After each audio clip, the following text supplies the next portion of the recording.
Welcome back to another live stream. Hi, how is everyone doing? Just want to adjust this microphone a little bit. Hope you guys can hear me fine. As usual, before I start, just want to make sure everything works.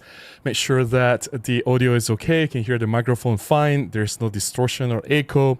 The visual is okay. You can see the video, no stuttering whatsoever. Just want to make sure everything is working fine right at the start. And while I'm waiting for some feedback, let me drink some coffee. Coffee first, always. See, we have 36 people watching now, 37. Just waiting for feedback if everything is okay. Thanks, Jeff. Thanks, Vapagamuka. Just give me a moment to enjoy my coffee. Coffee is life. Okay.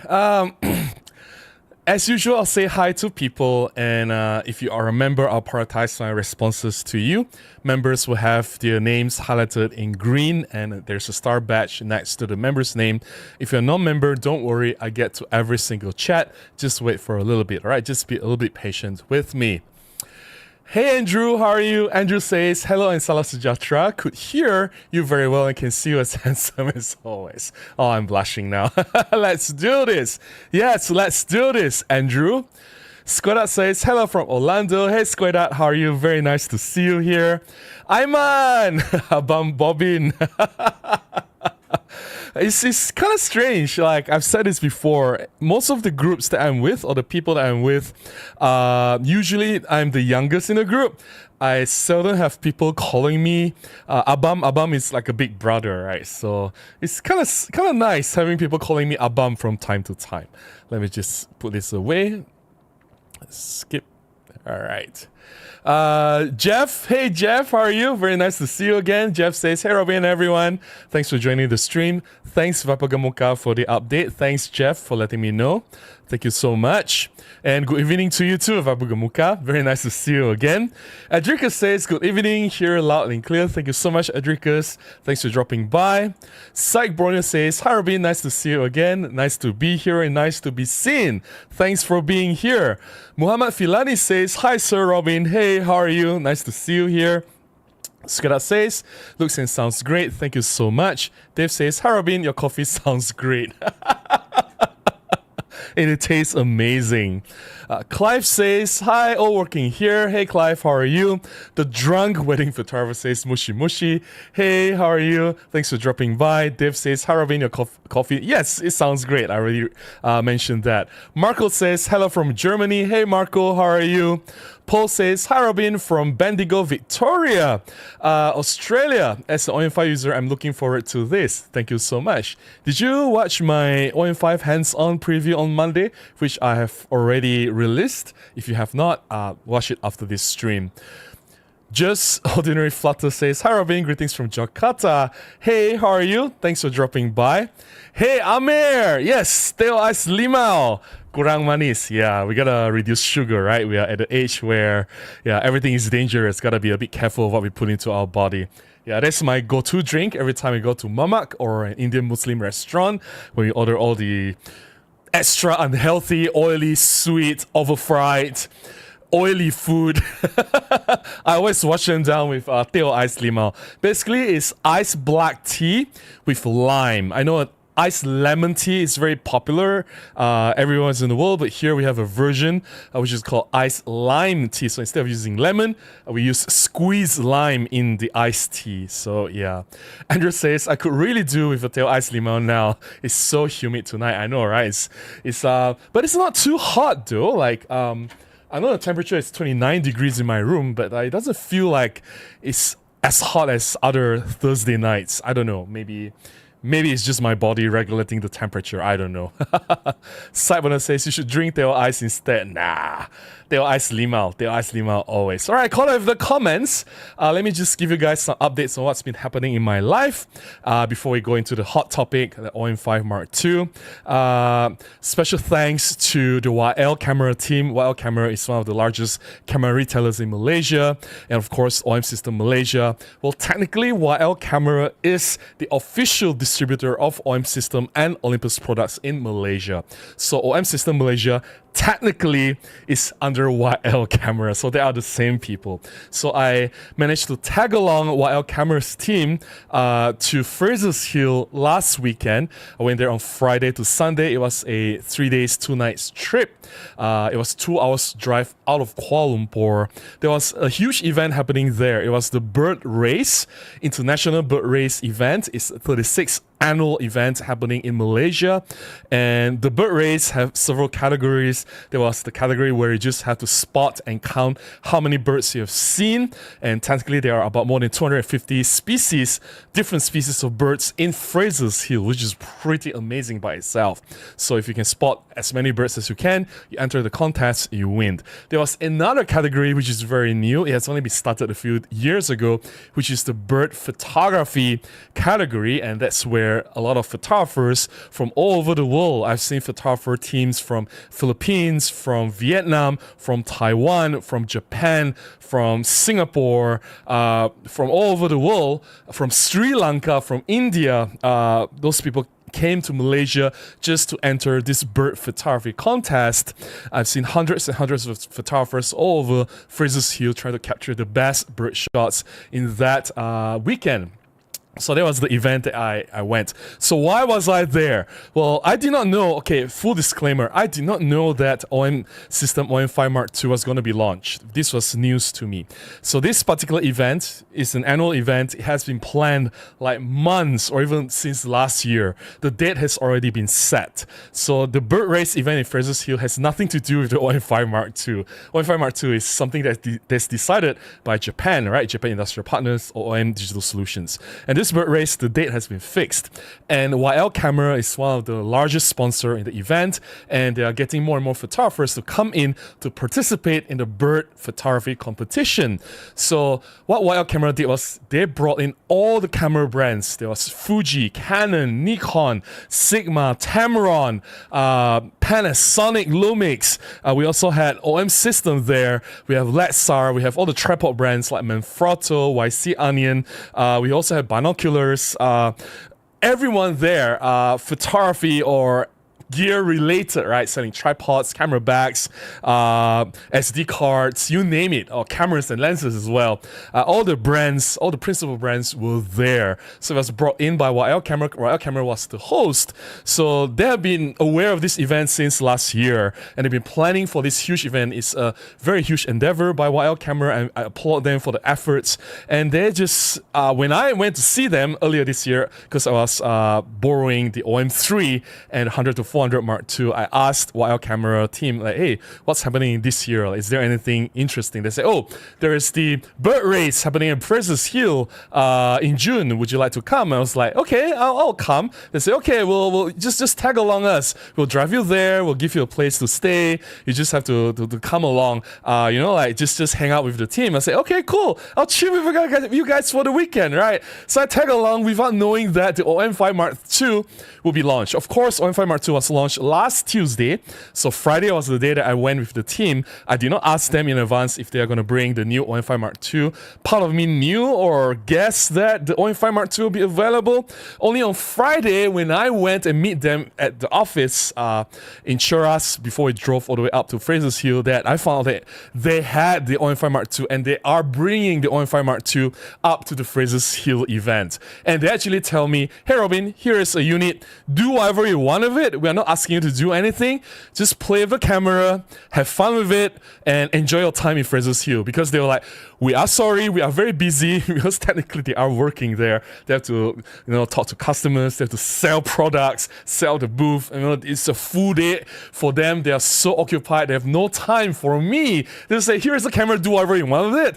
And I was panicking because I did not pack my camera or my video making gear, right? Normally I'll film with my EM1 Mark II. I did not bring my EM1 Mark II. I brought my OM1 instead. Normally I'll film with a certain microphone, my what you call that, the shotgun microphone. I did not bring that. I'll bring my tripod. I did not bring my tripod and filter as well, and the lenses that I usually use to film my videos, 45 f1.8 and 15 1.7 Panasonic. Those lenses I did not bring. I was like, oh my goodness, I was panicking. All I had was the DJI Action 3, the Osmo Action 3. So I thought, okay, you know what? stop panicking. It's a good thing that the OM-5 Mark II was there, and I did whatever I can. Within a short period of time, I played with the camera. I only had 1 or 2 days to shoot, right? And the good thing is the camera is still similar. I know it's not a good thing. We want progress, right? We want new sensor, we want new technology. But the good thing is, because it's so similar, I don't have to do much. I already know the camera. I had an EM5 Mark III, same image quality, same autofocus, so there's nothing much new to talk about there. So I made my video over the weekend. It was very rushed. Not the best quality video that I've done because I wasn't using my actual filming gear. I didn't have all my equipment with me, so I made do with a simplified workflow, just using the DJI Pocket 3. The filming in the apartment wasn't ideal. There was echo and everything, but I can complain on, but I did the video, I put it out. Now, of course, the video was 15 minutes long. I have a few more things to say.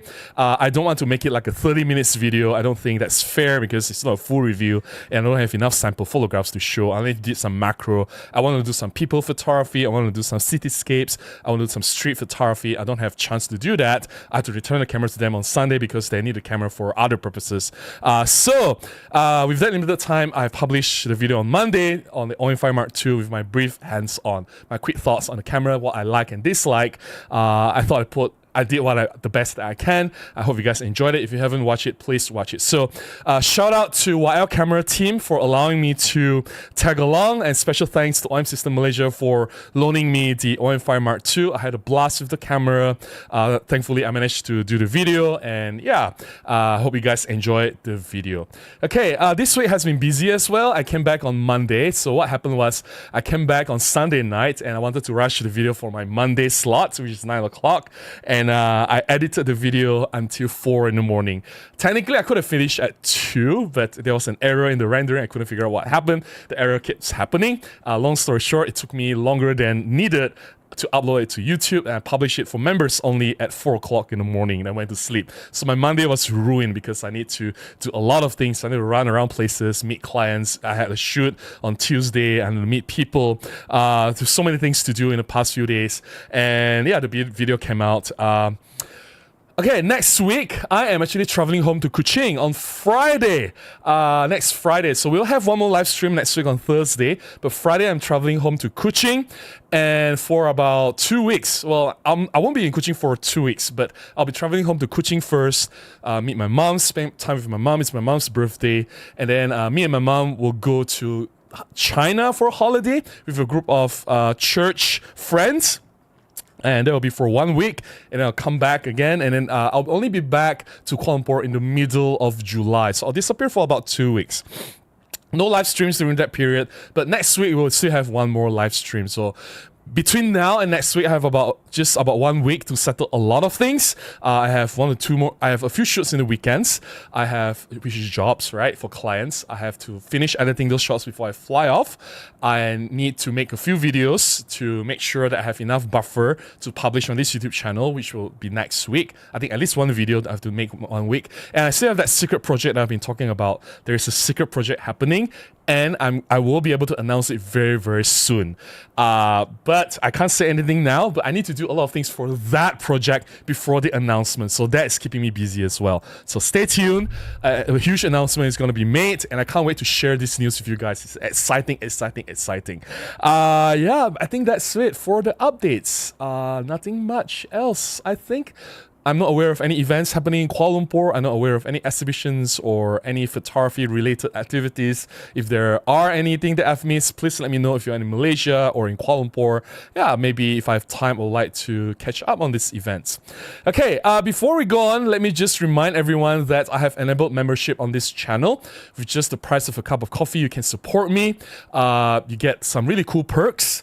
You have early access to my videos. You can watch my videos 24 hours before everyone else. We also have members only live stream for this month. The members only live stream will be on this coming Monday. Usually it's on Friday, which is tomorrow, but I have to push it on Monday because tomorrow I have a job. I'm shooting. I don't have time to do live streams tomorrow night, so it'll be on Monday night instead. So if you join as a member, you can just in time for this month's members only live stream. If you are a member, I will prioritize my responses to your comments first, whether it's in my new videos or old videos. Yeah, there'll be definitely you'll get priority. Even in this live stream or any live streams, I'll prioritize my responses to your chats first before everyone else.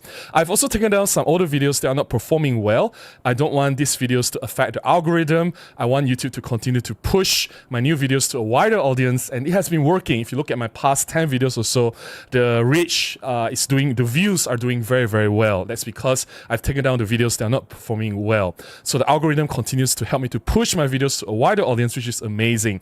But these videos include tips and tricks on composition, black and white photography, how to get sharp images doing macro, also a lot of POV street photography videos. And if you want access to these videos, you can join as a member. There are other ways to support me as well. If you don't want to join as a member, you can buy me a cup of coffee using the link up here, or you can contribute directly to my PayPal, or you can buy from my affiliate links, both on Amazon and B&H. All the links in the description below on how you can contribute and support me. Any small contribution goes a long way. It'll definitely inspire me to go out, to create more content, to share more tips and tricks on photography. Yes, I have a few more tips and tricks on photography or using Micro Four Thirds cameras and lenses coming out very, very, very soon. I can't wait to share with you guys. So any support, any contribution will definitely help me to do more here for you guys. All right. Yeah. For those of you who have contributed, who supported me, thank you so much from the bottom of my heart. I really appreciate you. Without you guys, there's no Robin Wong. So thank you so much for being here. With that said, let me drink some coffee and I'll get to the chat and then we'll start talking about tonight's topic. But first, coffee first. All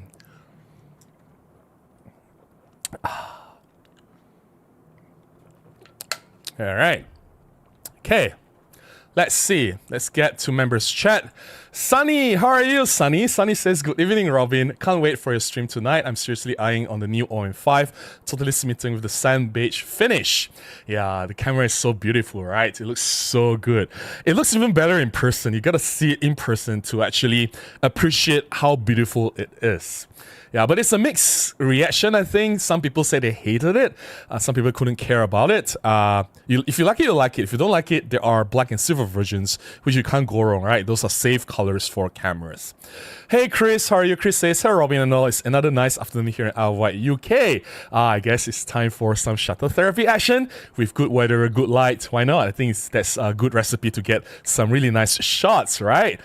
Mika says, that sounds like it was a great experience. Yes, I have so much to talk about last weekend, about the bird race, about my experience as a photographer, about what I witnessed there. Maybe later when the chats are quieting down, when we've gone through the main topic, I'll share more about what happened at the bird race. It was also the time where I was actually quite proud to be a Malaysian, seeing Malaysian organize such a huge international event, and the event, I think it went smoothly. I can see everyone enjoying themselves. So it was quite an experience being there. All right. Paul says, hi again, the drunk winning photographer. Oh, you guys are talking to each other, no worries. Sebastiano says, hi Robin. Hey Sebastiano, how are you? Nice to see you here. Pete says, hi Robin. I was just watching Thomas on OM-5. Okay. The last thing that Thomas said to me, Robin, you don't know how to use a camera. Yeah, so I don't know what to say about that. You be the judge. I guess he's the expert, right? He's the self-claimed expert. He knows everything. So, and I don't know anything, and I obviously don't know how to use a camera. So, Side Bronier says, before ahead about the OM-5 Mark II, do you think Chinese lens manufacturer will do R&D over Micro Four Thirds lenses since Olympus is not around anymore? I think the Chinese lens manufacturers, they don't do a lot of lenses for Micro Four Thirds because Micro Four Thirds is not doing well in the market. Last year's market share puts Micro Four Thirds in less than 5%. That's, I think Panasonic was about 3%, and that 3% is combined both the L mount, full frame, and Micro Four Thirds. And then OM system was not even in the top 5. So if you combine Panasonic and OM system, it's about 5%. So Micro Four Thirds is definitely less than 5%, maybe just 3 to 4% in the overall market share. I think they need to increase the share to maybe 10% or more in the market to justify the Chinese lens manufacturers to make lenses. It's cost, right? If they want to profit or if they want to earn something out of what they're doing. They need to sell. If there are not enough people using Micro Four Thirds in the market, if the cameras don't sell, then what's the point of them making these lenses? So in order for them to come in and do R&D and make lenses for Micro Four Thirds, I think Micro Four Thirds need to sell the cameras first, and this is up to Panasonic and OM Digital Solutions to do something different and change the strategy in the game, right? So yeah, it's all chicken and egg situation. Chris says, I was shooting yesterday. Today I have to edit. Exciting times. I think that's, to me, it's always very exciting when I have like a set of photos to go through because I want to see the results, right? And after I've got the photos, after I've processed them, and I can't wait to share them, whether it's on Facebook or Instagram or somewhere else, or to make a video about it. It's always the excitement of seeing that final results, right? So yeah, all the best in editing your shots. Andrew says, thank goodness the Sand Beige is not limited edition. No excuse for scalpers to raise the price. Nope, it is not limited edition. I'm going to talk about that very, very, very soon. It's like, I don't know who spread the false information. Farjar says, which recommend between Teh Limau and Teh Tarik? Good night from Indonesia. They're both different though. Teh Tarik has milk and it's usually hot, all right? Teh Ice Limau is a cold drink. It's refreshing. It's good for this hot weather. And definitely the lime is refreshing. So if you're out and about in the hot sun, you're sweating, you want to cool down, I'll definitely recommend Teh Ice Limau over Teh Tarik. But normally Malaysians love Teh Tarik as breakfast. You start the morning, it's still cold, it's not hot yet. You have it with your bread or nasi lemak. Usually Teh Tarik is the perfect complement. So different drinks for different occasions or different times of the days, right? Hey Zoltan, how are you? Zoltan says, hi Robin, good evening for you and hello everyone from hot and sunny Maryland. Let's do this. Yes, let's do this. Very nice to see you again, Zoltan. Jared says, hi everyone, I'm eating chocolate ice cream. Wow, 18 degrees here in Finland. Nice day. I guess 18 degrees is hot, right? It's like, it's hot over there. Pete says, it's a shame that support for FLM3 flash was dropped for the OM-5 Mark II. Seems like a strange move. Yeah, it is very strange indeed. I was very shocked to find this and very disappointed as well because I do use the FLM3 flash a lot for my flash photography. If I want to buy a camera, I want the camera to be able to use that FLM3. I'm using it to trigger the external flash wirelessly off camera. I've been using this technique for more than 10 years. I've talked about it a lot of times on my YouTube channel, on my blog. Now that I can't use it, it's not that I can't use it. I can't use the FMM3. I just need to spend more money to buy a third-party flash to be able to do that, which is a bummer. Pete says, sorry, I didn't know about that. Yeah, I don't know. I guess I did something in the past life. Maybe I killed his cat or something. I don't know. Hey Rob, how are you? Rob tries in the house. Rob says, hi Robin. I would have liked to see the OM-5 Mark II sand colors come with a sand color with the 1245 Pro. Hey, you know what? We were talking about this last weekend with the OM system team. Like we were proposing, you guys should come up. I mean, we were talking to them. Like, hey, you guys should come up with stickers for your lenses, like the official OM system stickers, and with the service to wrap the lens with those stickers for us, right? I'm sure those will sell very, very well, and you can come up with the Sand Beige color to match the OM-5 Mark II's Sand Beige scheme, which I thought I'm sure it will sell very well. Even and this will be popular for a lot of wildlife photographers as well, and nature outdoor photographers, which is mainly their main target, right? So I thought, like, stickers, why not? I don't think it's impossible or extremely difficult for them to come up with stickers for the cameras and lenses, right? Yeah. Hey Wolfie, how are you? Wolfie says, hey Robin and all friends here. Nice to see you here. Thanks for dropping by. Rob says, also I didn't see anyone mention the pins for the ECG5 were also deleted.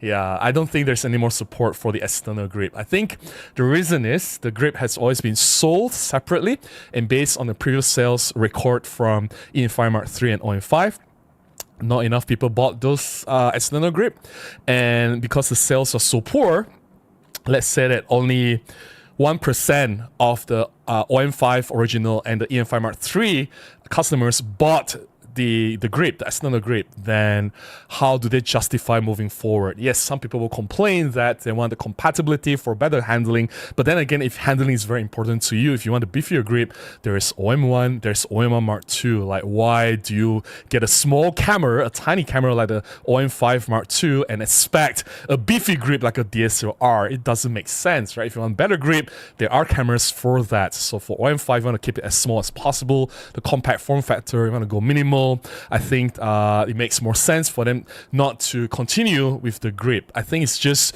purely business, nothing personal. I think that's the same reason where the FLM3 flash as well. The reason why they remove it is because not many people use it. I am one of the weird people who use the FLM3 flash a lot. So Pete says, I used the flash FLM3 on my OM1 the weekend at a family meal. It worked great. Yeah, it's such an awesome lens, right? I really love that lens. I thought like Olympus was a genius coming out with that, with the original EM1 Mark II. That was like 10 years ago. Yay, Marco. Yes, stickers will be awesome, right? Wolfie says, I will buy those vinyl wrappers instantly for all my lenses. You see, there's a demand, right? Like, I told them, like, come on. Even if like it's not an official product from OM System Japan, maybe you can make them, custom make them locally. You have the layout, like the blueprint or the layout of the lenses, the dimensions, everything. You can just work with a local printing sticker partner and make it happen, right? You don't need Olympus or OM System Japan to approve everything. You can do it locally. Yeah. Hey George, how are you? Is the sand color paint or color of the plastic? It's the color of the plastic. Same question for black and silver bodies. I think it's the color of the plastic. I could be wrong though. I obviously did not chip it off to to find out whether it's a paint or not. Like, come on, it's not my camera, right? And even if it's my camera, I wouldn't do that. And only over time, after wear and tear, you realize that, oh, it's actually just paint or not, right? So yeah. Okay, I have the comments and I want to drink some coffee and we can start talking about today's topic because we do have quite a lot to cover. We have 112 people watching. Let me just make sure this is fine. Okay, let me just adjust my seat, microphone position, and let's start talking about today's topic. Okay. A few interesting facts about the OM-5 Mark II. So I've talked about my hands-on experience. Just a quick summary of what I talk about. What I like about it is that I love the Sand Beige color. I think it's amazing. It looks even better in real life, close up. I know it's a mixed reaction thing. Some people don't like it. If you don't like it, that's fine. There's black and silver. But if you like it, I think it's something unique. No other cameras have this color. And if you want your camera to stand out, if you want to show a statement, if you want some, like, hey, look at my camera, right? Or you want to match with your outdoor theme, camo, green, or earthy tones. I think the Sand Beige color is beautiful. I think it's just so amazing. Whoever came up with the idea is a genius. I love that the grip has been improved. There's a deeper, more substantial hand gripping area. I also like that there's USB-C now. I can charge the camera on the go. I was traveling and they only gave me one battery, so it was enough. I can use power delivery on the go, no issue whatsoever. I also like that there's a new menu. And overall, I think the camera, it works great. It's still a very capable camera. The core of what makes a Micro Four Thread system great, or what makes EM5 series great, is all still there. Powerful image stabilization, the weather sealing, of course, which I've demonstrated by pouring water over and over and over again. Like my friend Repeat asked me, Robin, how much water do you pour on the OM-5 Mark III? It wasn't that much. Because it's slow-mo, it seems like I kept pouring and pouring non-stop, right? Because I use slow motion to capture it. I think I pour about 1/3 of the bottle, so maybe about half a liter of water on the camera in total, and the camera survived, of course. And yeah, there's a lot more to love about the camera. It's still like, it's a capable camera with a lot of unique features like live ND, and higher shot, live composite, focus stacking, a lot of these unique features, pro capture mode, all built into a very tiny package. The camera is very light, very compact, easy to carry around, and it looks good, right? So there's a lot to like about the camera, and the pricing is all right.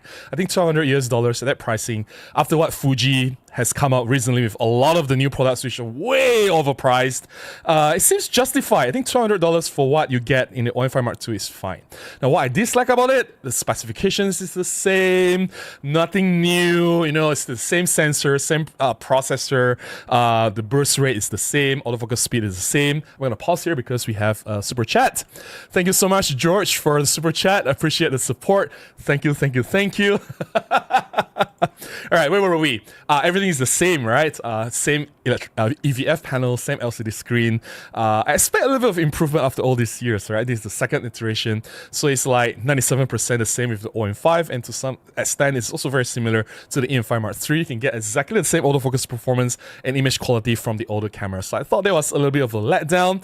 I expected a little bit of improvement there and here, maybe a better LCD panel, better EVF, tweak of autofocus improvements. I don't know, like improvements somewhere, right? That we can experience, like it'll be appreciated, right? But nothing, everything is like the same. If you compare the camera side by side using the comparometer table at DP Review, is like everything is the same. That aside, I also dislike that, if we talk about this, they've removed the FLM3 flash compatibility.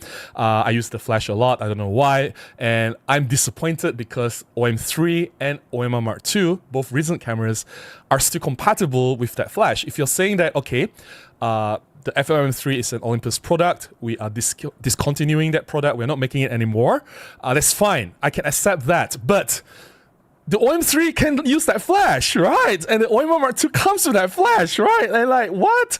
It's still currently supported by all these new OM system cameras, and you removed it from OM-5 Mark II is, yeah, I feel a bit sad.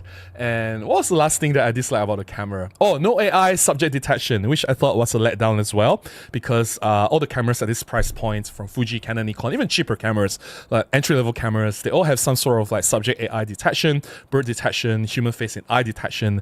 I thought those will make a huge difference in the photography workflow. It changes the way we shoot, it makes it more effective, simpler, and definitely will improve the autofocus accuracy or the hit rate of the subject that we are tracking or shooting, right? Yeah, I think the advancement of the AI subject detection, I don't expect it to be on the same level as OM3 or OM1 Mark II, but at least like even the older cameras from EM1X had subject detection and already had bird detection, right? They could have ported over the older tag and improve it a little bit in the algorithm, the programming, optimize it to be more efficient. I don't know. They could have done something, but they just completely left it out. So I thought that was disappointing. Now, what I didn't say, there are a few more things I want to go through. I have a list. Do you guys realize that I shot everything in JPEG this time? I think I don't remember the last time I did everything in JPEG. It has always been RAW. And later on, during my photo sharing, we're going to go through some of the images that I've shared during the sample images I've taken with the OM-5 Mark II, the JPEG images, and we're going to pixel peep to 100% and really zoom into the details of how sharp and how amazing those images are. They're all JPEG. And I've been shooting RAW for a long time, right? Well, I started reviewing Olympus cameras in JPEG, and Olympus always had beautiful JPEG. I still shoot in JPEG from time to time, my photographs on the spot. I've always trusted Olympus cameras, JPEG colors, JPEG optimization of sharpness and handling of noise, no problem. So yeah, so I thought, hey, I'm shooting JPEG this time because the Adobe RAW compatibility is not there yet. So I have no choice but to shoot JPEG. So yeah, all the images were in JPEG. And no issue whatsoever. I thought that's a fun fact that I did not tell anyone in that video. Number 2, the Sand Beige color is not limited edition. I don't know who started this rumor or who spread this false information that the Sand Beige is only 5% of the production. When I asked the OM System Malaysia, like, hey, you know, like, since this is limited edition, like, how many units are you guys bringing in, right? Standard questions. And, you know, I'm sure there's a price difference, right? They said, no. There's no price difference. We're selling it the same as normal edition. And no, this is not limited edition. We are bringing in as many units as possible because they're confident that they can sell this product, right? This color. And they said, no, this is not limited edition. Like, if it's limited edition, for example, the EM-5 Mark II, titanium limited edition, that is a limited edition. And when it's limited edition, they only make, like, I don't know, 10,000 units, 20,000 units in the whole world. And in each camera, it comes with a card or certificate that tells you a number, a serial number, or a running number of that camera. Let's say your camera is 545 or 0545. That is a unique number for your camera in that limited edition space, right? So yes, the Olympus OM-5 Mark II Titanium was limited edition, but the Sand Beige OM-5 Mark II is not limited edition, and the production will be made widely available. So I don't know who's the one who started saying that it's only 5%, blah, blah, blah, blah, blah. And when I told them, they were like, no, it's not. We are selling as many as we can, and we're hoping that this will sell. It makes sense, right? It seems like a popular choice, popular color. Like, why would you want to make a popular color limited? Don't you want to sell more, right? It just doesn't make sense. So anyway, I just want to put it out there. Sand Beige OM-5 Mark II is not limited edition, just to make it clear. Number two, after I published that video, I received a few comments. After three comments, I started replying. Three people said, "Hey Robin, why don't you test some of the new features on the OM-5 Mark II?" I said, "What new features?" I said, "Oh, I saw some OM's ambassadors saying that the night vision is new and it's improved for astrophotography. It's so amazing." I'm like, night vision is not new? Seriously? Then I specifically asked, who the heck claim this false information, this misleading information about night vision being a new feature? First of all, the word night vision was already used in OM-1. And OM-1 is like what, 3 years old now? 4 years old? When was OM-1 released? My brain is not functioning properly. OM-1 launch. That's 3 years, right? At least. When was it launched? 2022, so 3 years ago. It's been more than 3 years. And it's actually just a rename of Live View Boost. It's technically Live View Boost. And Live View Boost has been available since day one of Micro Four Thirds. So if you look at EP1, Pen EP1 from 2009, it has Live View Boost. So what does Live View Boost do? Live View Boost basically disables what you see is what you get. So when you use mirrorless cameras, the coolest thing is when you make adjustments on aperture, shutter speed, and ISO, you can see the changes on screen, right? So, but that can be counterproductive if you're shooting, let's say, in a dark environment, or if you're shooting flash. Let's say in a dark environment, you just want to use your flash to power your subject. Use fast shutter speed, like 1/250 of a second. Use f8 because it's a studio environment. You want everything sharp. Use ISO, low ISO 200. Obviously, in a dark environment, you're going to see very, very dark in the screen. So in order to help you to compose better, Live View Boost will disable what you see, what you get, boost the screen's brightness so you can see everything clearly, like you're looking through an optical viewfinder. Because like an optical viewfinder, whatever adjustments you make, it doesn't change what you see through the viewfinder, right? So that's Live View Boost. Now later on in EM1 Mark II, specifically EM1 Mark II, Olympus introduced, and this was in the year 2016, about 10 years ago, Olympus introduced Live View Boost on 1 and on 2. On 1 is the normal Live View Boost. On 2 is a further boost if you're shooting in an extremely dark environment, say if you're shooting the night sky. The on 2 will further boost is like complete, you can see in the dark. Everything is bright. You can see the trees, the roads, the sky, even the stars. That's Live View Boost on 2. Right? You can shoot astrophotography, night sky using Live View Boost on 2, and this was in 2016. And sometime down the road, through firmware upgrade, Olympus allows the Live View Boost on 2 to be further customized for speed parity or quality parity. Quality meaning that it'll be as bright as possible, but with the compromise of having drop frame. Yes, it's bright, you can see everything clearly, but it's very choppy, it's very jittery, so it's not for moving things. If you put a camera on a tripod, nothing moves, you just want to focus and compose, and with minimal changes in your composition or movement, then the on-2 Live View Boost will be suitable because you can see everything brightly. But because some people realize that some people shoot in the dark and still move the camera around, they want to shoot handheld, then you can shoot with Live View Boost on 2. It's still bright, but not as bright, but it's smoother. There's less jitter. It's the frame rate is higher. You can see everything clearly, right? So to me, when I shoot my inside macro, I always use live view boost on 1, which is good enough because it's usually under shade. Come on, Malaysia is hot. The spider is not going to stand on top of the leaf under the hot sun being roasted and barbecued alive. The spider will hide in the bush or under the leaf, right? In those places, it's usually dark, very dark. And when I shoot my macro, I use f8, 1/250th of a second, ISO 200. If I don't use live view boost, it's completely dark. So I use live view boost on 1 for my macro.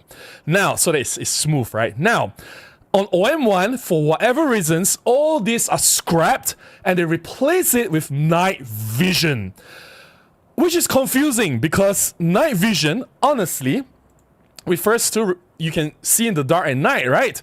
But there's no more live view boost. So when I shoot macro, I change to night vision. And worse, sometimes the night vision in darker areas, it will activate the super bright boost, making things very jittery and choppy. So when I'm shooting my macro, it's a very unpleasant experience using OM-1. I actually prefer to shoot with the EMR Mark II because I can use live view boost on 1 for smooth operation. Everything is perfectly smooth. It's darker, yes, but I can still see fine.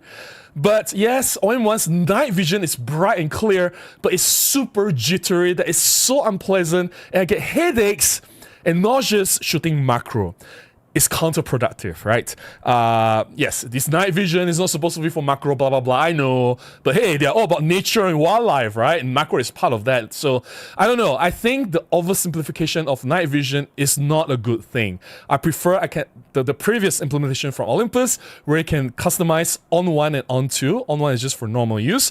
On 2 is for night sky. You can further customize for speed or for brightness. I think the implementation was perfect. I don't know what they were doing, what they were trying to do. They simplified to night vision, and now suddenly in OM-5 Mark II, which is like the 4th camera that has this feature from OM system, and they claim it's a new feature. It is not.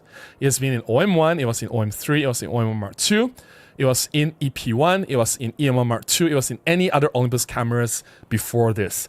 And for someone to claim this, it shows that whoever said this had very little knowledge on Olympus camera history, and did not do enough homework and research about the past Olympus features, and just claimed that, hey, look, OM-5 Mark II has a new feature. And these people, after, obviously not everyone is knowledgeable about Olympus cameras, and they read it and they come to me, hey, Robin, you missed out a very important feature. Why didn't you talk about this feature? I'm like, huh? What? Anyway, I just want to rant. So, end of rant for the night vision. Okay, moving on. Next topic. A lot of people ask if the FLM3 is a software issue. No, it is hardware. Firmware is not going to be able to fix the compatibility with the FLM3. There's a pin that supplies power to the flash. So the cool thing about FLM3 is that it doesn't require batteries to operate. It draws power from the camera's battery directly. It requires a specific electronic pin, and that pin has been removed. That's why it's no longer compatible. And finally, I want to talk about tripod. Now, this is going to ruffle a few feathers, but I just want to talk about it anyway. Now, the tripod issue, the more I dive into it, the more I realize that it's not really Olympus and OM Systems' fault. Let me show you some photographs first. So this was the bird race. We're going to show this later. No, I was in the OM System booth. This is not Olympus camera. If I'm not wrong, this is Canon M5 using the Peak Design capture clip, and the tripod base plate broke. This is the same camera. If you look at the pattern of the breaking, the broken part is exactly the same. This is a different camera. I think this is Canon M5, also a Canon camera, and it broke because of the use of Capture Clip Pro from Peak Design again. Same camera as previously. These two are the same camera, just different angle. Right. Same camera again. This is the same camera. Canon M5 or M50. I can't remember.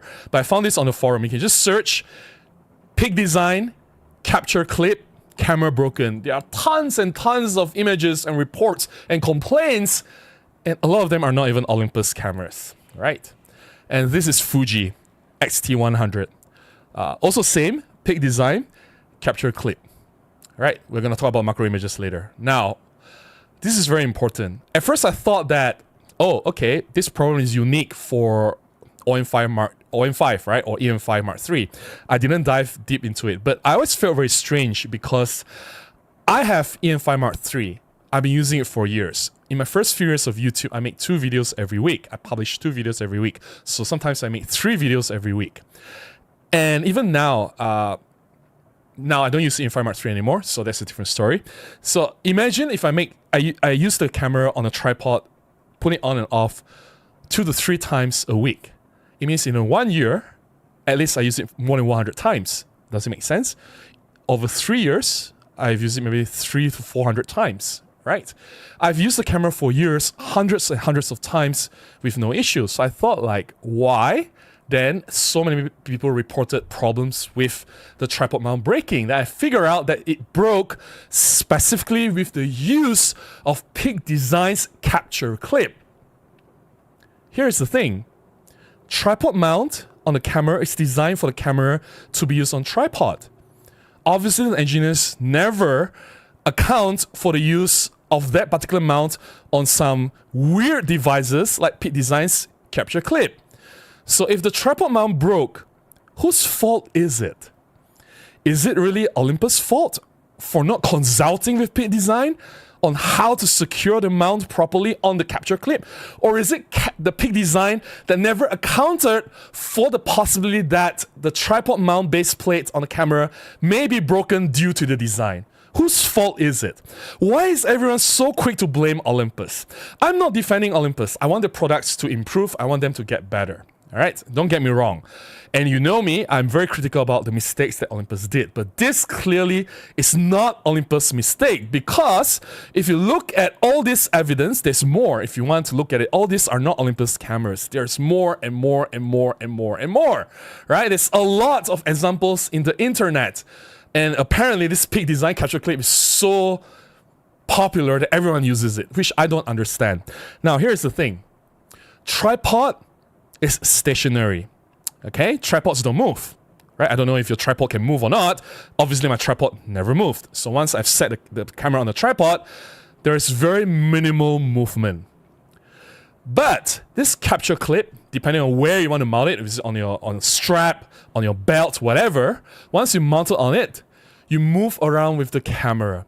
Once you introduce movement, everything is different. If you're an engineer, you understand static load versus dynamic load. To design something to withstand that kind of usage is completely different case scenario. Static is static, dynamic is dynamic. When you talk about movement, there's all kinds of things to consider. Torsion, rotational movement, right? Vibration, and the jerkiness. I mean, it's just I don't want to get into all these technical details. If you do all the calculations, there are 1,000 more possibilities for the camera to break apart because of this dynamic load. Tripods don't move, right? What is the base plate designed for tripod?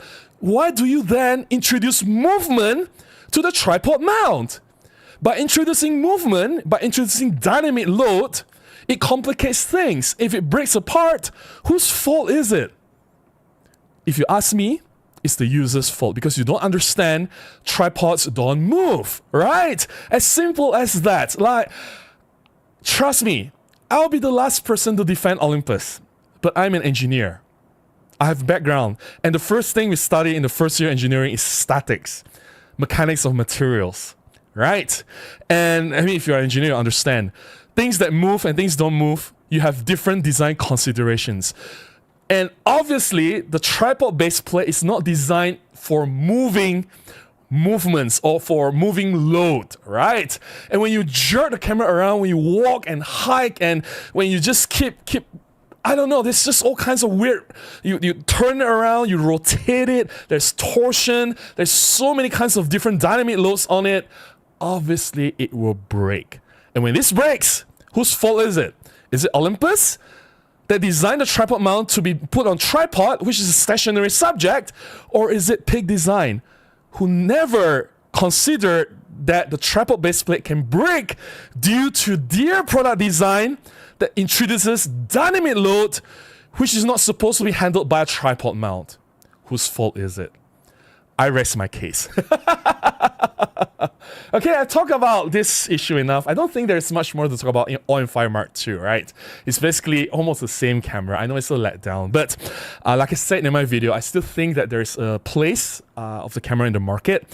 I'm still positive that the OM-5 Mark II will sell very well, not just because of the nice color, because of the uniqueness of the camera. The camera has some unique features, right? At this price range from any other competitors, from Canon, Nikon, and Sony, not really Sony as well, from Fuji as well, at this price range, either they lack image stabilization or weather sealing or both. It's hard to find a camera that has full weather sealing with IP rating with a capable 5-axis image stabilization in a tiny package selling at this particular price point. And later on, when I show my photographs to you guys, you can see that it is still fully capable in delivering great results, right? Yeah, I know, we want better resolution, we want dynamic range and high ISO, but for what it is still an incredible camera, and for the price that you're paying, you're getting a lot out of the camera.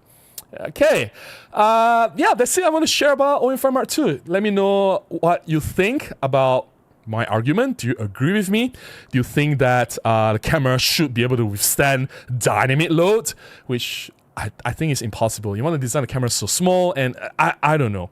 So anyway, let me drink some coffee and I'll get to the chat. Let me just quickly share the previous photographs of me. Just the two photographs. Where were we? Yeah, that's like the whole team. I don't know if you can spot me in the photo. I think I stand out in the photo it's quite obvious. There was the whole, not just YL camera team, but also all the other brands as well. There's Canon people, Nikon, Sony, Fuji, Tamron, Sigma, Panasonic. Everyone is there. Lexar, all the tripod people, all the vendors of the booths, the camera equipments under the, because YL camera is the host, so they will bring all these people in. Everyone is there, and I don't know what I was doing there. Obviously, I'm not there to sell anything, but I did try my best. First of all, not to get in the way of everyone. Obviously, everyone is very busy. They have a task or they have something to do, and they have to sell things or do a lot of different. They're responsible for different things during the event, and I try not to get in the way, but I also try to make myself available and help in any ways that I can, whether do some heavy lifting, carrying the equipment around, or set up certain things, or do whatever I can to contribute in that situation. Although I realized I didn't do much, but yeah. So there's that, the group photo at the Fraser's Hill Bird Race event, and that's me at the OM system booth. But there was supposed to be a lot of other people. That's Ken Voon, the current OM system ambassador as well, standing next to me. There was Richard Chong, another OM system ambassador. There were Lee, my ex-colleague as well from Olympus days. There were a few more people who were supposed to be at the booth. I don't know where they went. It's just me and Ken at that particular moment, and the photographer said, I don't have time to come back. I'm just going to grab this shot and be done with it. And you can, I don't know if you can spot the beige, Sand Beige color camera on the table somewhere here. So yeah, that's it. Let me get to the chat. All right. Chris says the upgrades were all quality of life improvements, which is good. Fixes a lot of issues with the OM-5. I like the color too. Wouldn't buy one as it doesn't suit my shooting, but I hope it does sell.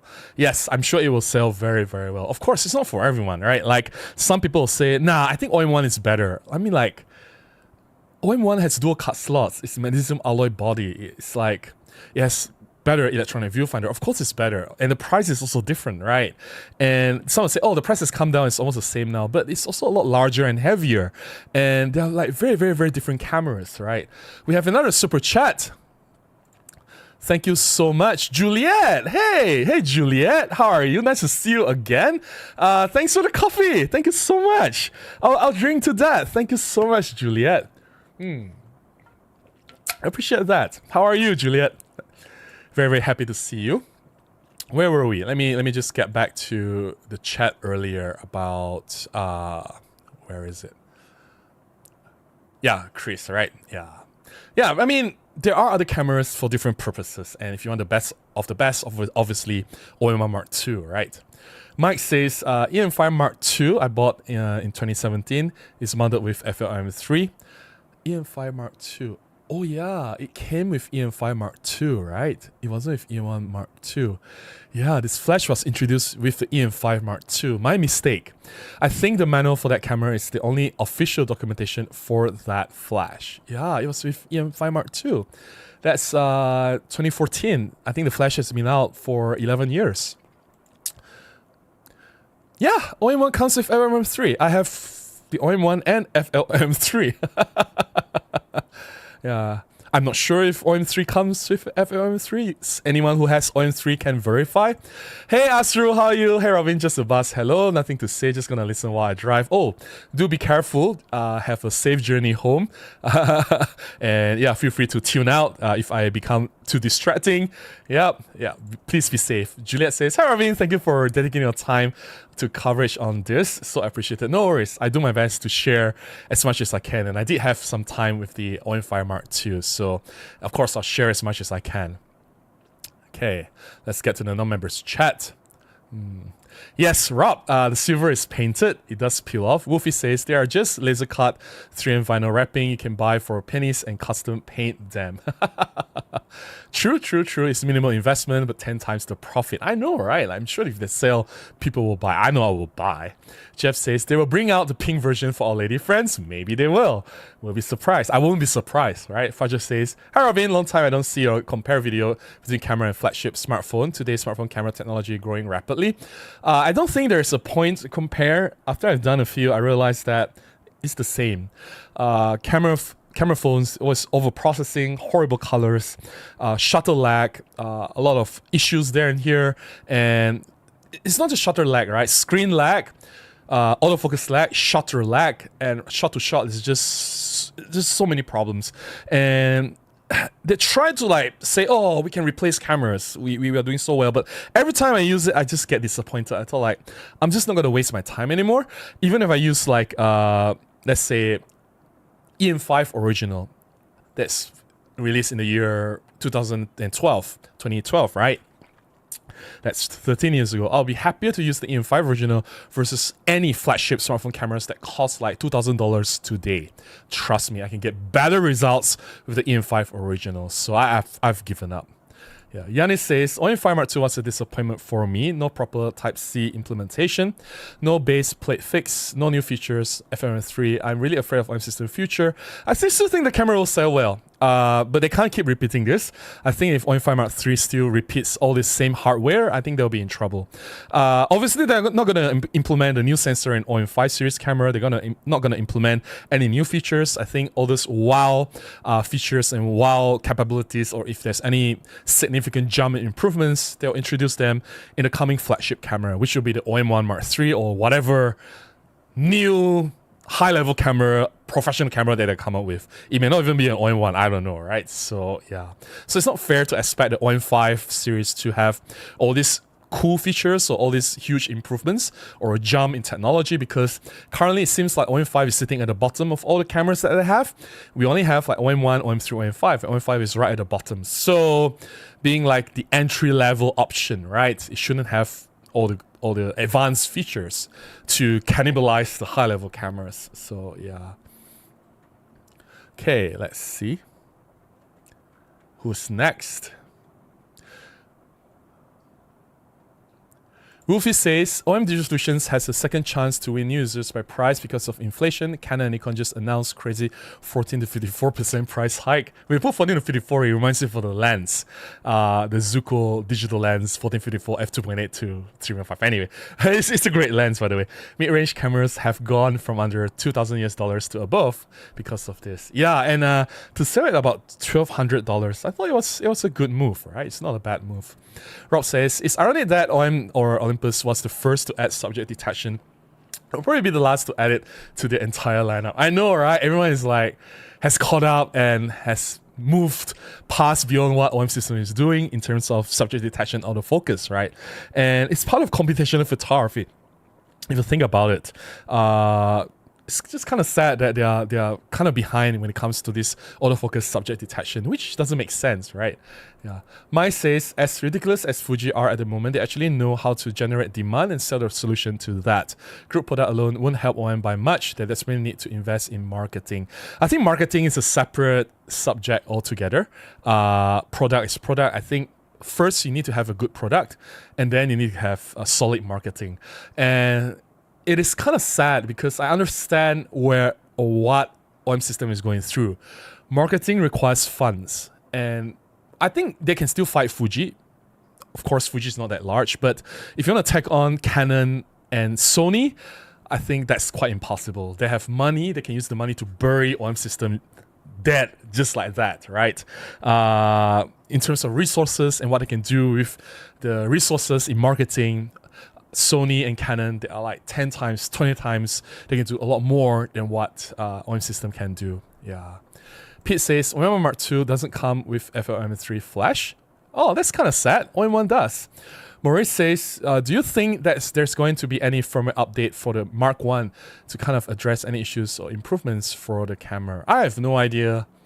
It seems like firmware has become, at the back, it has become like a non-priority for them, which is kind of sad because it was Olympus that pushed firmware updates. Like, look at EM1, look at EM1 Mark II. They have version 3, version 4, and by version 3, the camera is like completely new camera, right?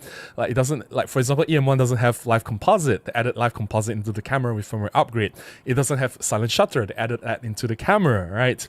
It doesn't have focus stacking. They added that into the camera. They just keep adding new and new features, right? And EM1 Mark II, it enjoys the new autofocus algorithm from EM1X, which improved it drastically. There are a lot of features that are added into the camera to make it so much better than before. It just seems like such improvements or such firmware upgrades is no longer something that OM system does, which is kind of sad. Yeah. Koala says OM system should have the target price of $99 for this body. It will be lowered down to that price.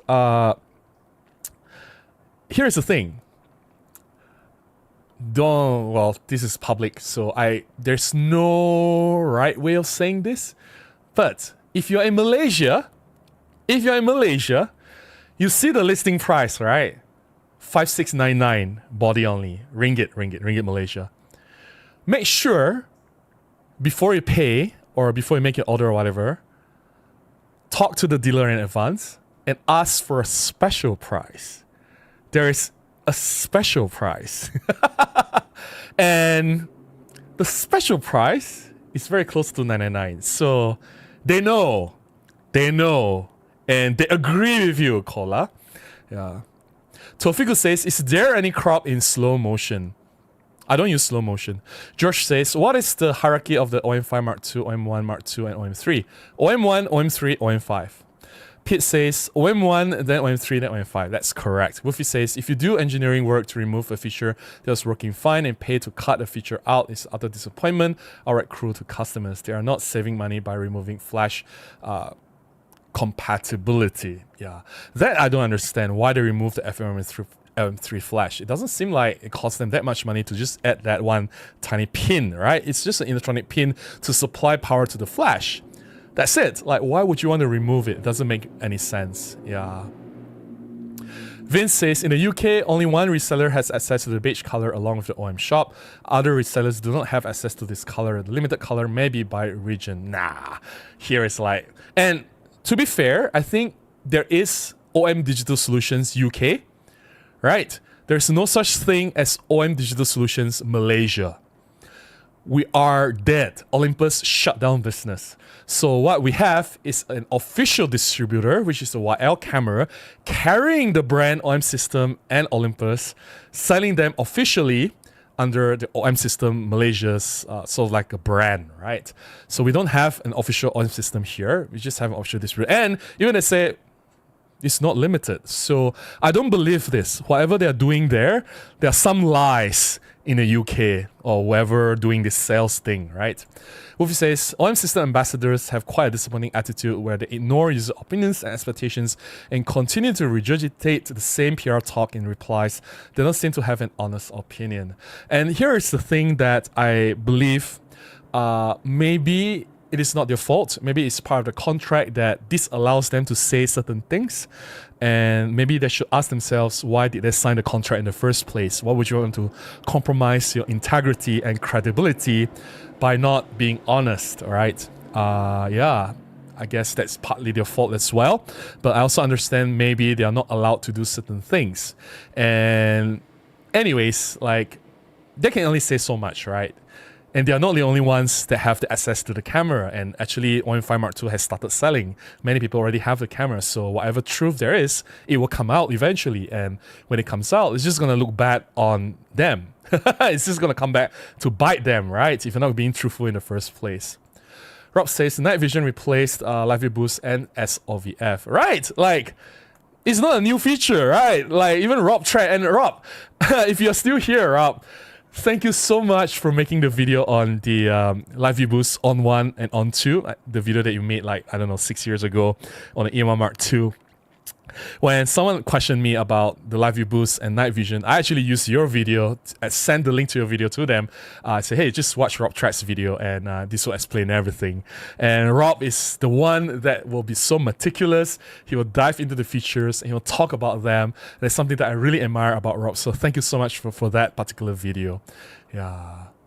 Let me see if there's any members chat. We have one. GM Tree Habitat says, Robin, if you have time and thoughts, how do you feel about the TG cameras? Thinking about one for everyday kid-proof camera. I just had my iPhone wrecked. I think they are great if you want something that's durable, shock-proof, drop-proof, freeze-proof, waterproof, everything-proof. Yeah, I think that camera is pretty much fail-proof, right? And I always ask people to carry TG as a backup if you are going to Iceland, for example, or like, I don't know, New Zealand or I don't know, somewhere, right? And your camera may fail, but chances of that TG camera failing is actually very low. And when your camera actually fails, you'll be thankful to have that TG camera. It still has some manual controls on it. And it's still capable of shooting RAW and delivering some great results. Right? It has an f2 lens. So yeah, I think it's a great camera. Let me read just a few more comments and then we'll start sharing the photos for this week. Yeah. Hey, the great Vanzini says, good morning. Good morning to you too. Rob says, but the OM1 kept the SOVF for faster refresh rate of the screen, useful for macro. Yeah. Wolfie says, OM1 3.5's night vision is not true night vision. Panasonic has night vision when it turns. It's a wrong name, Wolfie. It's like, I don't know what these Japanese people are doing. Like when they say noise reduction, it's not noise reduction, it's just dark frame subtraction, right? Hot pixel reduction using the dark frame subtraction method.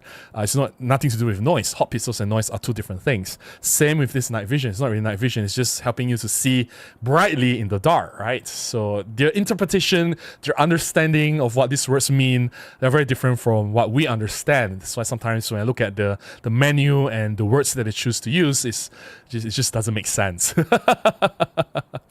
Anupong says, live view boost also good for underwater during scuba diving. You can see screen even in low visibility and low light, like during night dive. Yes, that's technically night vision now, right? It's rebranded to night vision. Chuck says, is it Peak Design capture clip? Yes, it is. Yeah. Ganrev says that Peak Design capture clip introduces shear force that aren't present on any traditional tripod mount, and it's the clip's fault 100%. It's not just shear force, there's rotational force as well, there's torque. Think about it, shear is one, right? And then there's torque because of the way it moves. So there's multiple ways for the tripod mount to fail, right? Prosty says, these photos hurt. I remember to be careful with any mount accessories. And they're not designed to be used with a tripod mount, right? Like, why do that? Steve says, I move when hiking with my camera mounted on tripod over shoulder. And that's fine, right? Tripod mount is supposed to be on tripod, yeah. The drone wedding photographer says, I've never and would never use Peak Design clips or even Moneymaker straps. Nothing beats a simple wrist strap. Put the camera in the back when moving. Yeah, I know, right? Like, come on, why? Like, all these clips. And honestly, Peak Design is overrated. Like, I've seen people use Peak Design bags and they swear by the bags. And you know, like, the bags have a million pockets, right? And people trying to stuff as many things in the pockets and making the camera bag very dense. I have a friend who dropped the Peak Design bag and yeah, the lenses inside the bag broke.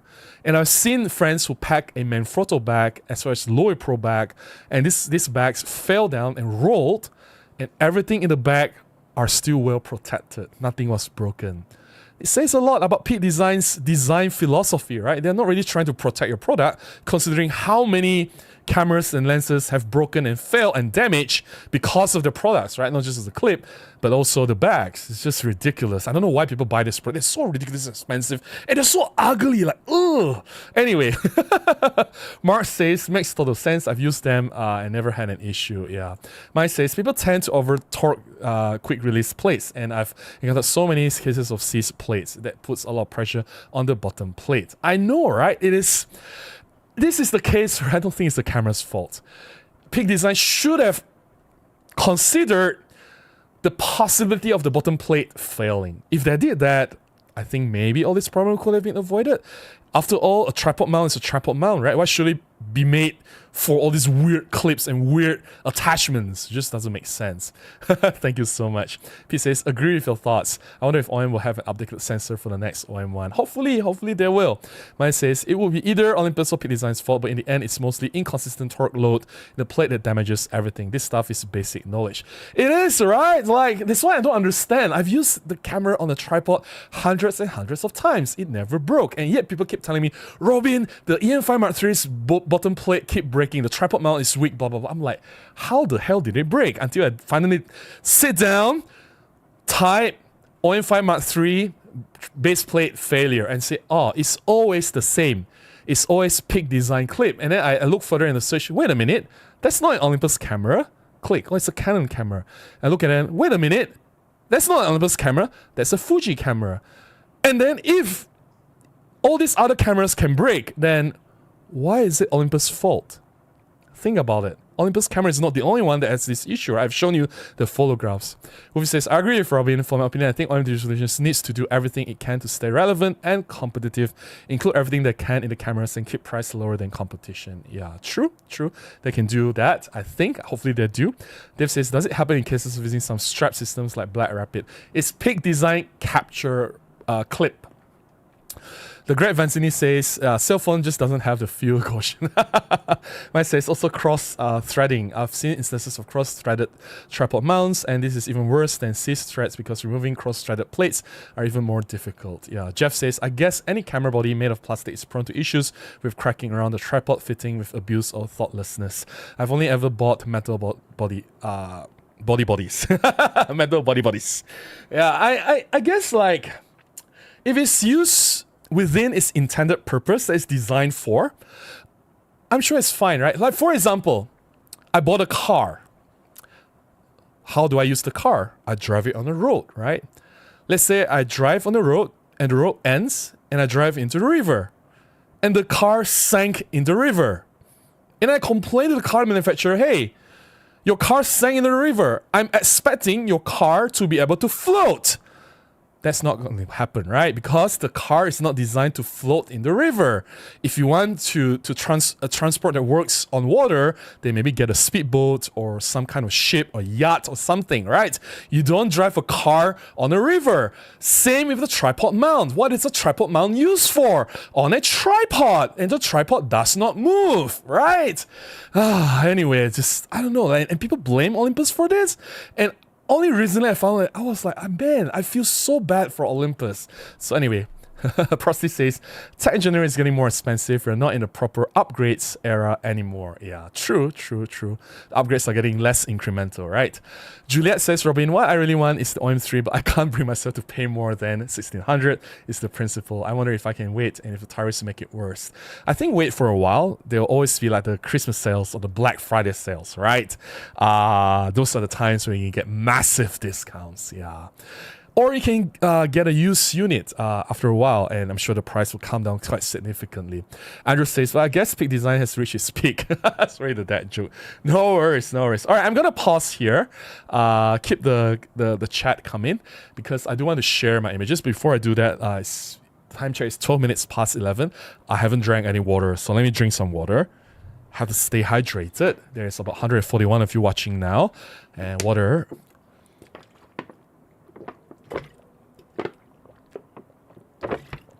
Okay. Do we still have coffee? Yes, we have a bit of coffee. So these photographs are not new. You guys have seen it if you've watched Monday's video. But what I want to do is I want to blow them up.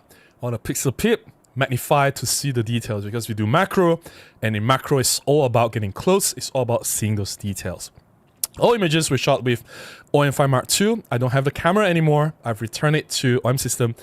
Full disclaimer, something again I didn't mention in the video. I did not use the Sand Beige all the time because they only have one unit and they have to show it to customers. So there are times I use the silver version instead. But it's still OM-5 Mark II. I wasn't cheating or anything. It's just that I didn't use the Sand Beige for every single shot. There were some shots, they were taken with the silver version. But it was still OM-5 Mark II and they were all in JPEG, right? Alright, let me just pull up. Let me just hide my taskbar. Give me a moment to set things up a little bit. Okay, that's done. Let me just enable this. What is this? Alright. And where is it? Windows screen. And I hope this works. Okay, let me just make sure I can see it on my, what do you call that? My phone. Just want to make sure everything works. While I wait for it to work, let me just drink some water. Or drink some coffee. Yes, I think it works.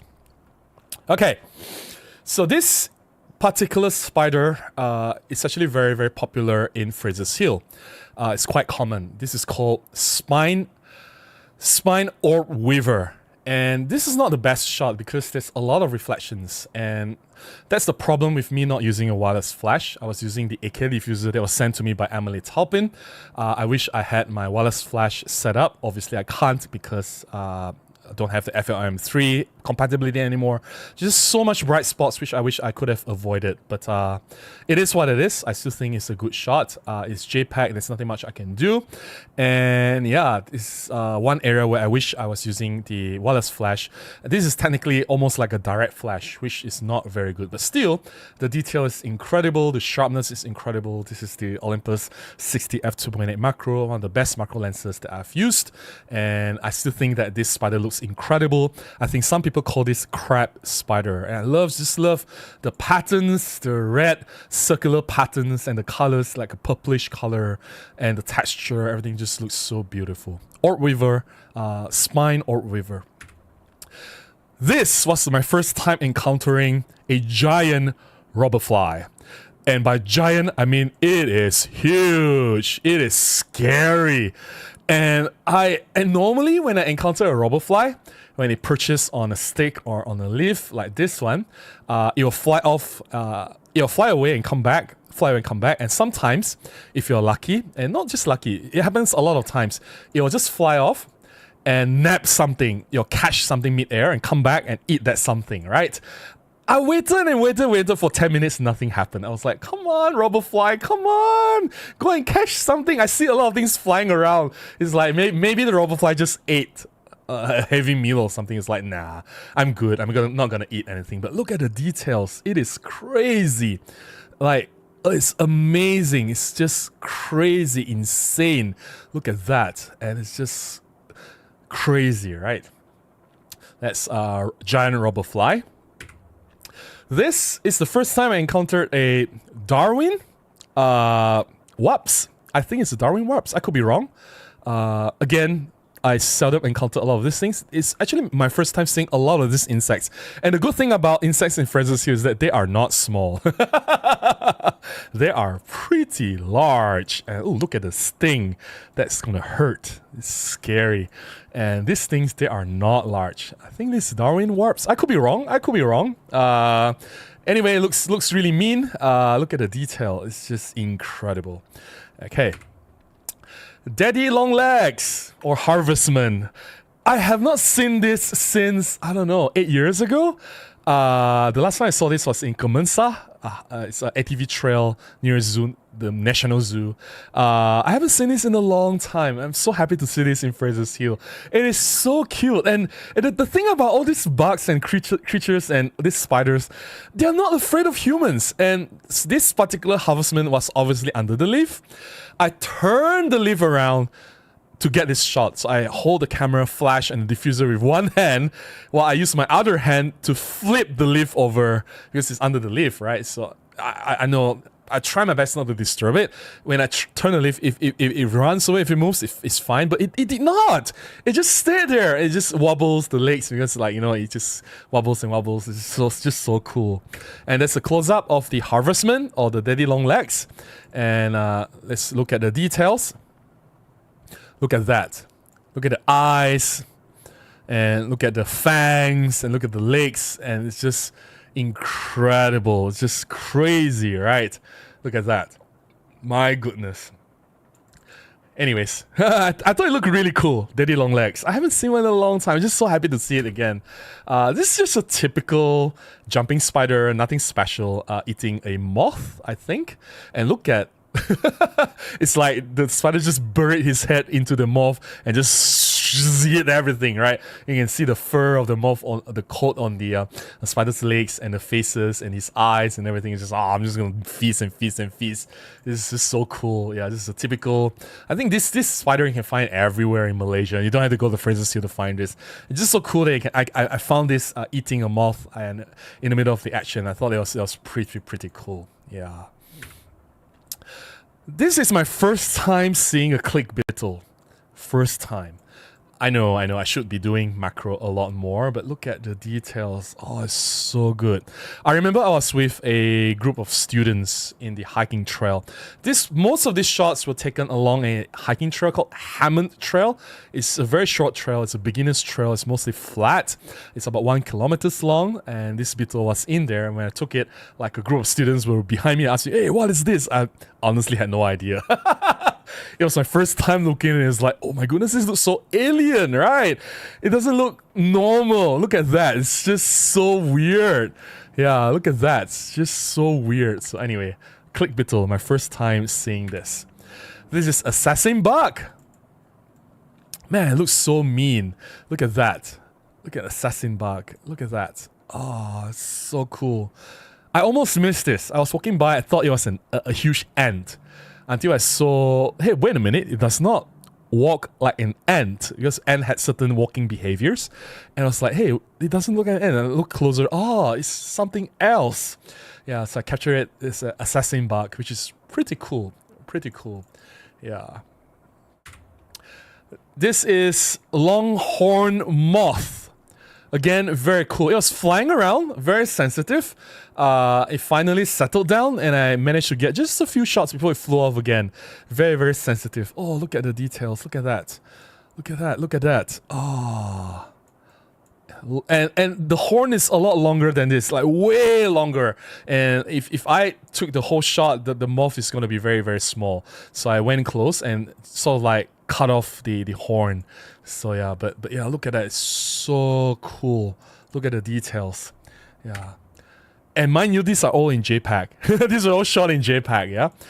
It's a type of moth. I have no idea what moth this is, but it looks so cool. Look at that. It's so cool. I honestly had no idea what this is. Right. It was so cool. Again, it was my first time encountering this. I don't think I can see this here, down here in the normal garden variety insects bugs. And this is catidid, or I don't know how you pronounce that. So when I saw this, obviously I did not see it from the side. I saw it from the top. And it looked very slim, right? So I thought, hey, that's a stick insect. I was like, oh, I haven't seen a stick insect in a long time. So I was very excited. But when I went to the side and look at it, it looks like a grasshopper. I was like, I was honestly a little bit disappointed. You know, it's like, oh, OM-5 Mark II, new camera, right? And we found like all the specs are the same. It's like, dang it. That's the same feeling with this particular bug. So anyways, still a cool bug. I like how the green color just blends into the surrounding. It's pretty cool. And look at the details, and it's just simply amazing. Yeah, again, everything handheld. Of course, I have a flash. And actually, this is more of a testament of how amazing the macro lens is, the Olympus 60 f2.8 macro, rather than the camera, right? Nothing much to do with the camera. You can use any Olympus or OM system cameras to get the same shots, but it's the lens that makes the huge difference, right? So yeah, just a few more shots. I think this is a cricket. I think. I could be wrong. I have no idea. I could be wrong. I think this is a cricket. Anyway. Red beetle, I think. Garden normal, was it poplar red beetle or something? Yep. But it's huge though. This thing is not small. It's huge. Like, whoa. Anyway, everything there is huge. So, yeah. Soldier beetle, if I'm not wrong. Soldier beetle. Correct me if I'm wrong, guys. Type in the chat. Let me know if I made any mistakes. Yeah. So, yeah. Soldier beetle. And Orc Weaver babies. Just look at the Orc Weaver babies. Look at that. Look at that. Look at that. Oh, look at that. I can go closer though for these babies, but I did not because I want to see like the entire colony, like how many of them are there. So I could have gone closer, like zoom in a little bit more, but yeah, I want to see all of them like within the frame. It's just so cool, right? Look at the baby spiders. Spiderlings. Yeah, Orc Weaver spiderlings. Yeah. And this is one of my regrets. So when I took this shot, this was not the shot that I intended. When this scorpion fly, again, this is the first time I see a scorpion fly landed, I thought, okay, this particular insect seems very sensitive. It seems like it's gonna be spooked off quite easily, so I just want to grab a quick shot before I attempted the shot from the lower angle, right from the side. And I was right to quickly grab a shot because that trail, I wasn't alone, and it's a narrow walking trail. If you've seen my video, you've seen the trail as well. There are people walking by, and there was a group of young university students walking by, and they scared off this scorpion fly. I wish I could have gone closer and from the side, it would have looked a lot nicer. But anyway, still nice because this was my first time encountering the scorpion fly. And the reason why shooting from the side will look nicer is because you can see the tail at the back curve like a scorpion. Like it curved up and look really, really nice. But from here, it just looks like a normal bug. And you can only see the curvature of the tail from the abdomen from the side. But then again, better to have this shot than nothing, right? So I'm just glad that I at least managed to catch this particular shot. So yeah. Another soldier beetle, I think. Oh, look at the details. Like, how can you not love what the 60 macro lens can do? Like, really. Look at the beetle. It's amazing, right? So yeah. And the last shot. Again, spine or reverse spider, but I think it's the same species, just different color. I don't know what made the different color, what decides the color, the pattern. This is more red. The previous one was a bit more purplish, and you have like red circles, but this is like just all red. It looks like a crab. That's why it's also called crab spiders by some people. That's it. That's all the photos that I have to share. I hope you guys enjoyed the sharing of the photos. I know it's the same photographs from Monday. You've seen all these photos before. It's just that now I allow you to go a lot closer and really inspect the details. I think that's nice, right? And we can talk a bit about like how I got the shot and what these insects are. And I thought they were really cool and it's nice. I really want to visit Fraser's Hill again just to do macro. It's like you can find a lot of cool insects there. They're everywhere. And I did not spend a lot of time doing macro. I only spent, I think, 2 hours on Saturday and maybe about another 2 hours on Sunday, and I got all these shots, and there were more. I did not show everything. Some of them like very common stuff, like dragonfly, as well as like praying mantis, and they are very normal spiders that I've shown again and again and again. You guys have seen them, so I'm trying to show more exotic things that I've not shown a lot before. So I hope you guys enjoyed that series of macro shots. Let me drink more water, just sort of stay hydrated. I'll get to the chat.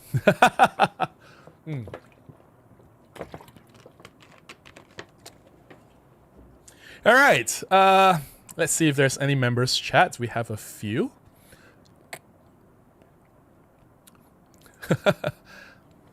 Juliet says that shot of the candidate is outstanding. Thank you so much. I appreciate that. I honestly wish it was something else. Anyways, I don't see it a lot as well. Just that, you know, like stick insect would have been cool, right? Anyway, because it looks like it's camouflaging among the leaves. It was very thin from the top view. It was very thin, like a stick, right? So anyway, Yes, I was very lucky. And because Fraser's Hill is a highland, it's a lot higher. And at that time, the temperatures were about 15 degrees. At night, during daytime, it's about 20 to 24 degrees compared to where we are in the city. During daytime, it gets to 34, 35. So it's about 10 degrees colder in Fraser's Hill, 10 degrees or more colder. So I'm talking about Celsius, right? So the kind of insects there are different, very, very different. So that's why we get more variety as well. Yeah. Okay, let's see. Let's go back to the chat. Jermaine says, "Hey Robin, thinking to update the old EM10 Mark II to this OM-5 Mark II, sorry. Would it be a fair move?" Yes, it's going to be a huge jump from EM10 Mark II to OM-5 Mark II. You get new sensor, an upgraded sensor, 20 megapixels with obviously better resolution, 20% more resolution, better dynamic range, better high ISO. You get updated autofocus as well.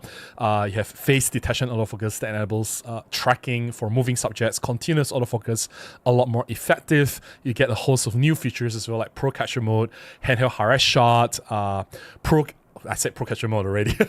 Live ND, focus bracketing, and a lot of all these new features in the camera that you don't have in the older EM10 Mark II. Of course, the 5-axis image stabilization is a lot better as well, and the camera is weather sealed.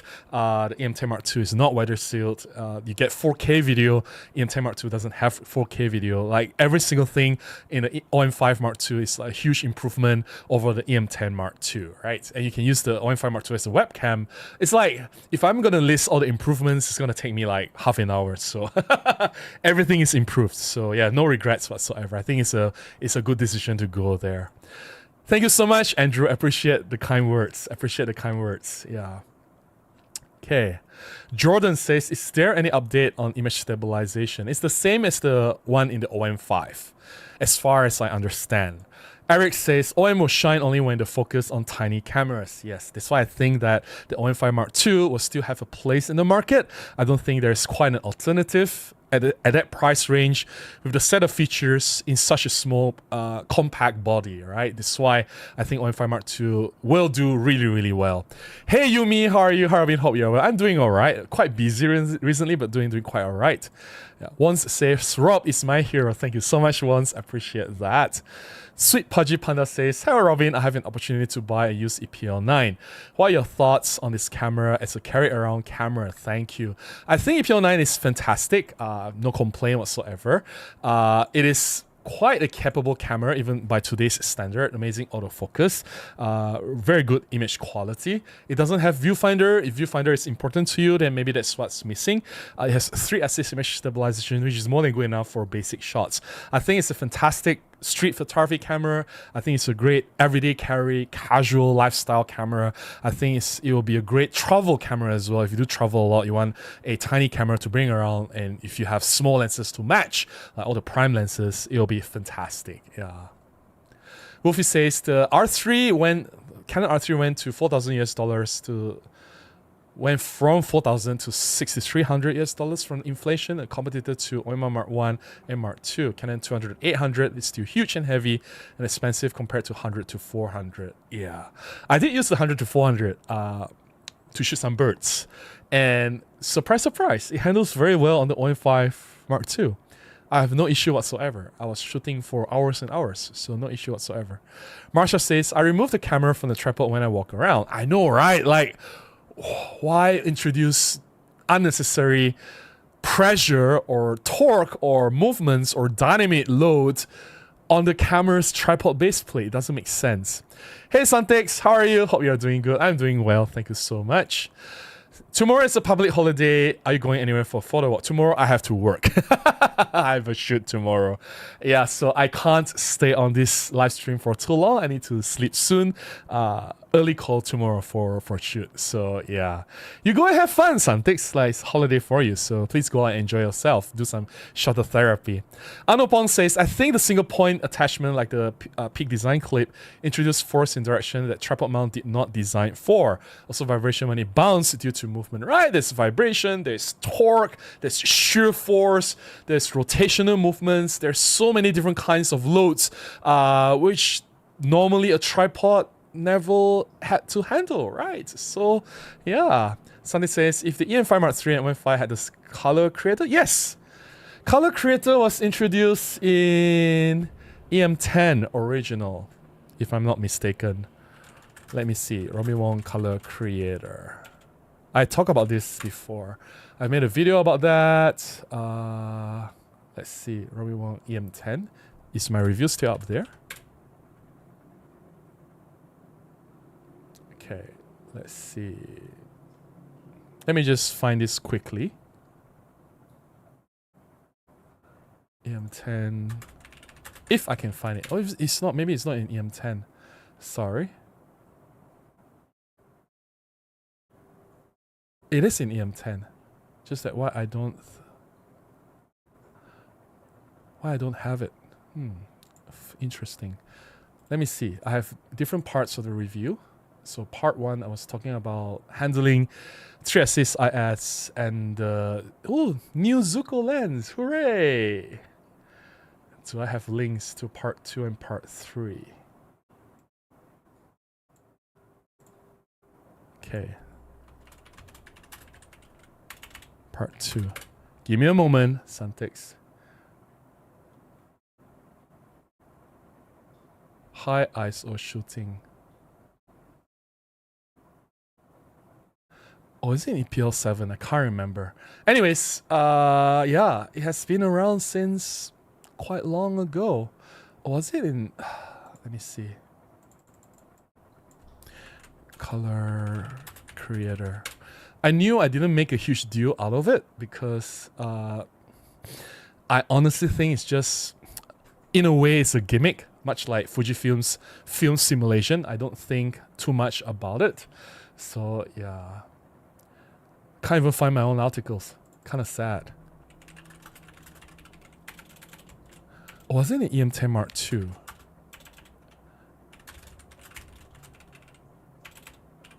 It could be in EM10 Mark II.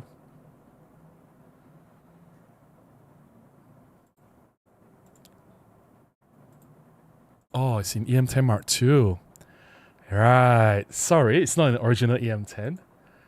It's EM10 Mark II. I think I found it already. Yep. It's in EM10 Mark II. Yeah. Okay. Mystery solved. So Santix, every single Olympus cameras, even the pan cameras, even your EPL 9 or EPL 8 that you have, has Color Creator. So let me find my video, my own video. If I have a video. I think I have a video to talk about colors, right?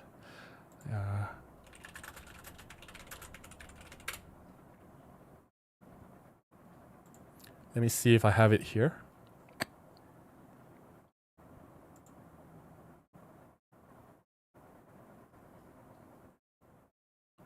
Yes, Color Creator.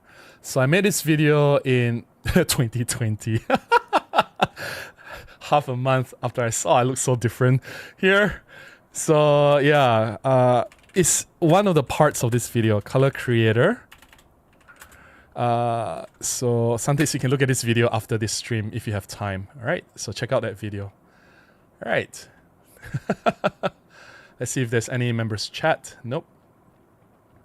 Dave says, what about monopod use? It moves.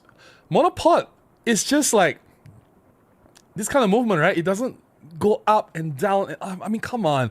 It's completely different, right? And I don't think it breaks off. The monopod will destroy the tripod mount. Yeah. Yes, EM10 Mark II has Color Creator, correct. Yes, EPL9 has Color Creator as well. I can confirm that. How is the OM-5 Mark II silver similar to the silver body? Yes, it's exactly the same as the original OM-5. Frosty says, spiders are way more ordinary where I live. Aww. Really? Ordinary as in like, I don't know. Oh, by the way, I forgot to mention that the two popular spiders in Fraser's Hill, where I shot my macro, are trapdoor spider and Malayan tarantula. Both are very large spiders. You may not even need a macro lens to shoot them.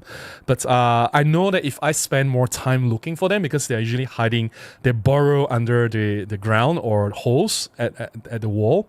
That's why they're called trapdoor, right? They build a trapdoor. And Malayan tarantula is always hiding in a hole. I know if I really look for them, I can find them. But I also realized that I don't have a lot of time I only have limited time with the camera and I want as many shots as possible. And, you know, I don't want to just spend 2 hours looking for one spider, right? So I need 2 hours to be able to shoot at least 10 or 12 good shots, right? Like, so choosing between quality and quantity, I chose quantity. So I did not find any trapdoor or tarantula this time. But Fraser's Hill is very famous for Malayan tarantula as well as the trapdoor spider. So I forgot to mention that. Thanks, Pete. I appreciate that. The fly shot is amazing. Thank you so much. Zach says, that's the robber fly that flew away with my second shot. That robber fly, right? I was like, whoa. It's because normally robber flies are tiny, like really tiny. This is like, when I first saw it, like, holy crap, it's huge. And then when I use Google Lens to identify the shot, it says giant robber fly. Yeah. It obviously looks like a giant to me, yeah. Hey, Smida, how are you? Nice to see you here.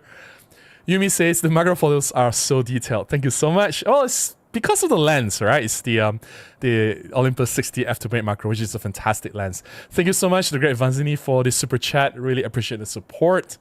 Right. Extra macro lens? What do you mean by extra macro lens? It's the Olympus 60 f2.8 macro lens. Pete says, awesome shots. Thank you so much. Appreciate that. Great Vanzini says, great pictures. Have to dig my 60 out. Yeah, I know, right? Hey, Masha, how are you? Masha says, Robin, when you use focus stacking, I did not stack. Where do you focus first? How do you know the increments to shoot? I do not. I never use focus stacking. All these photographs are single shot. And all my settings are shared in my original video. You can check it out on Monday. Yeah. And I don't understand how people can stack. I had friends with me. Some of the shots I've taken with my friends, and they are OM sitter ambassadors, Ken and as well as Richard Chong. So I was shooting birds with Richard, and when we were waiting for certain birds to appear, I did my macro shooting. And I asked Richard, look at the leaf. How do you expect me to focus stack that leaf? The leaf was like, shh. And he was laughing. Everyone around us was laughing. You know, like, of course I can get a single shot. I just focus and use the flash. It'll freeze the movement. But like, how the hell can I focus stack a leaf that goes like that? Like, and the wind just blew and blew and blew. We were in a highland. Like, I can't just say, hey wind, can you stop blowing? I need to do a focus stacking. Even if I have a tripod, the leaf just goes like that. It was a caterpillar. The caterpillar doesn't move much. It's very slow, but the leaf moves. So there you go. Frank says, those are great macro shots. Thank you so much. Appreciate that. Thanks, Jeff. Appreciate the kind words. Wolfie says, exceptional shots. You're very talented for macro. I spend about 66% of my photography time doing macro. Never get bored. I know, right? And the part of fun is like you're seeing things that you've never seen before, or you're seeing the things you've seen before, but they did something new. Like they're molting or eating something or mating or something, right? It's just so exciting, right? This part of the fun. It's like you're hunting, you're looking for something they've never seen before. Yeah. No worries, Marsha. I appreciate that. Yeah, I'll share as much as I can. Yeah. Kanchan says, no, you're not late. You're right on time, and you can always rewatch the parts that you have missed. Reactivate. No worries, Kanchem. No worries. Wolfie says, after using the Nikon Z6 for a while, it can't autofocus in macro range as good as OM1, so I'll keep using the OM1 for action and fast movement macro. The OM1's autofocus in macro is as fast as normal use. Yeah. I did not even use continuous autofocus in this round. It was all single autofocus. Just lock the focus and just bam, bam, bam, bam, bam, right? Yeah. Paul says, I heard that the OM-5 Mark II does not have connector for a grip, correct? Yes. I think that the reason for that is not enough people bought the grip. Maybe just, for example, just throw a number out there. 1% of the people who bought the OM-5 bought the grip. So if they continue to make the grip, they'll continue to lose money. At this point, that is just purely a business decision. Nico says, oh, hi, Robin. And oh, hey, Nico, how are you? Nice to see you here. Glad I'm not too late for once. The OM-5 Mark II validated my choice of the used EM5 Mark III as my everyday camera 2 years ago. Maybe I'll update to the OM-5 Mark III. Yeah, we'll just wait for the next iteration. And why don't you go for the OM-1? I think the OM-1 will be, or maybe you already have the OM-1. That will be a significant upgrade, right? So, yeah. Wolfie says, I use a B grip Uno for hosting the OM1 on the strap of my backpacks for easy and quick release. Quick access it's made of plastic. It has not failed me once in 13 years using Olympus, Sony, Panasonic, and Nikon. I gotta say, Peak Design's design is questionable. it seems like they don't really know what they are doing. After all these reports, the more I research about peak design, the more shady and questionable the products are. Anupong says, one thing I like is that OM-5 Mark III, OM-5, OM-5 Mark II keep the same button layout. So when using underwater housing, they fit the same housing. Not sure about OM-5 Mark II still because of the large grip. Yeah, the grip might have caused some problems, so I might want to chat on the compatibility. Wolfie says, I hate leaving camera in backpack when I travel, hike, explore. It'll be either in the hand or on a clip. I need my hands. I can't even understand photographers who travel with camera stowed away. I have a sling bag, so it's a lot easier to just carry out, right? So yeah. The Great Vansini says, just for the heck of it. Ying says, will you be hunting the Malayan tarantula or will it be hunting you? I think they are very shy. They'll avoid any human contact as much as possible. Most spiders do. And they probably won't be chasing you actively. I know certain spiders are very aggressive, like the brown recluse spider or certain huntsman spider in Australia or something. I don't know. But typically the spiders here, they are pretty shy. They don't chase you or something. Mai says, I know this seems ridiculous, but do you think OM should create an X100 Mark IV? Yes, they should. And I think they should target the compact camera crowd as well. Especially now there's a huge demand for street photography and looking at how well not just Fuji's X100 series is doing, but also how well the Recoil GR series is doing. There's a place for a small camera with a fixed lens and large image sensor and updated modern capability like human-facing eye detect, image stabilization, whether ceiling. I think those cameras will kill and eat into the chunk of X100 series pie as well as the GR series. I think, why not? And the fact that they're not considering this is making me question, like, what the hell are you doing on system? It's not that hard to figure out the market, right? Yes, let's do this, crap sensor shooter. Uvi says, Robin, I think your area is a limitation for you not being able to focus stack with live subjects. I understand your frustration. I feel lucky to be able to focus stack with some subjects, but not all.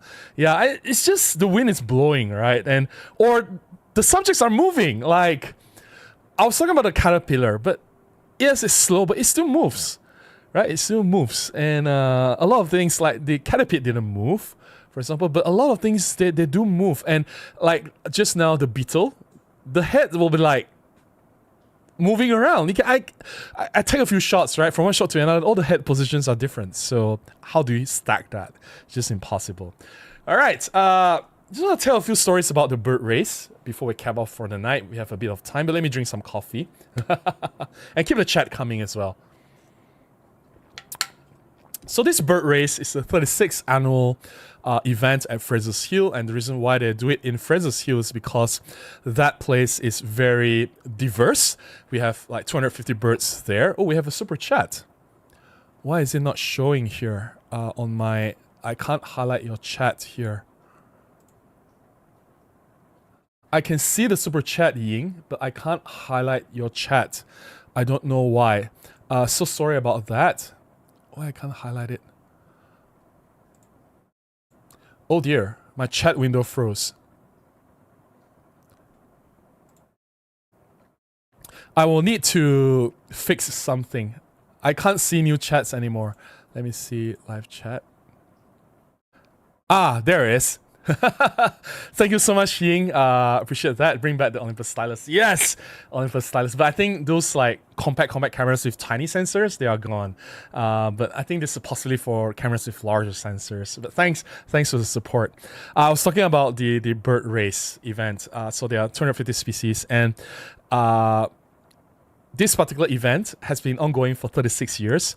Only recently they had the photography contest. So this attracted hundreds and hundreds of photographers. I don't know exactly, but I think there are more than 300 photographers from all over the world. Could be 500 photographers from Philippines, India, Sri Lanka, Taiwan, Japan, from Singapore, from Indonesia, from Vietnam, and obviously Malaysia. I don't know, maybe China, some of the countries as well.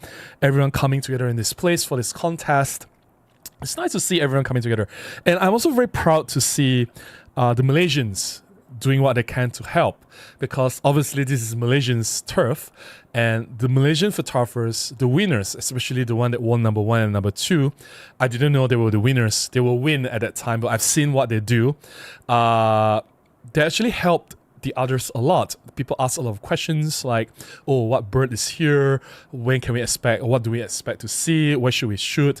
So they gave a lot of pointers on where to find the birds, at what time, what the birds are doing. They say, oh, this bird will particularly come to this particular spot at certain time of the day to feed.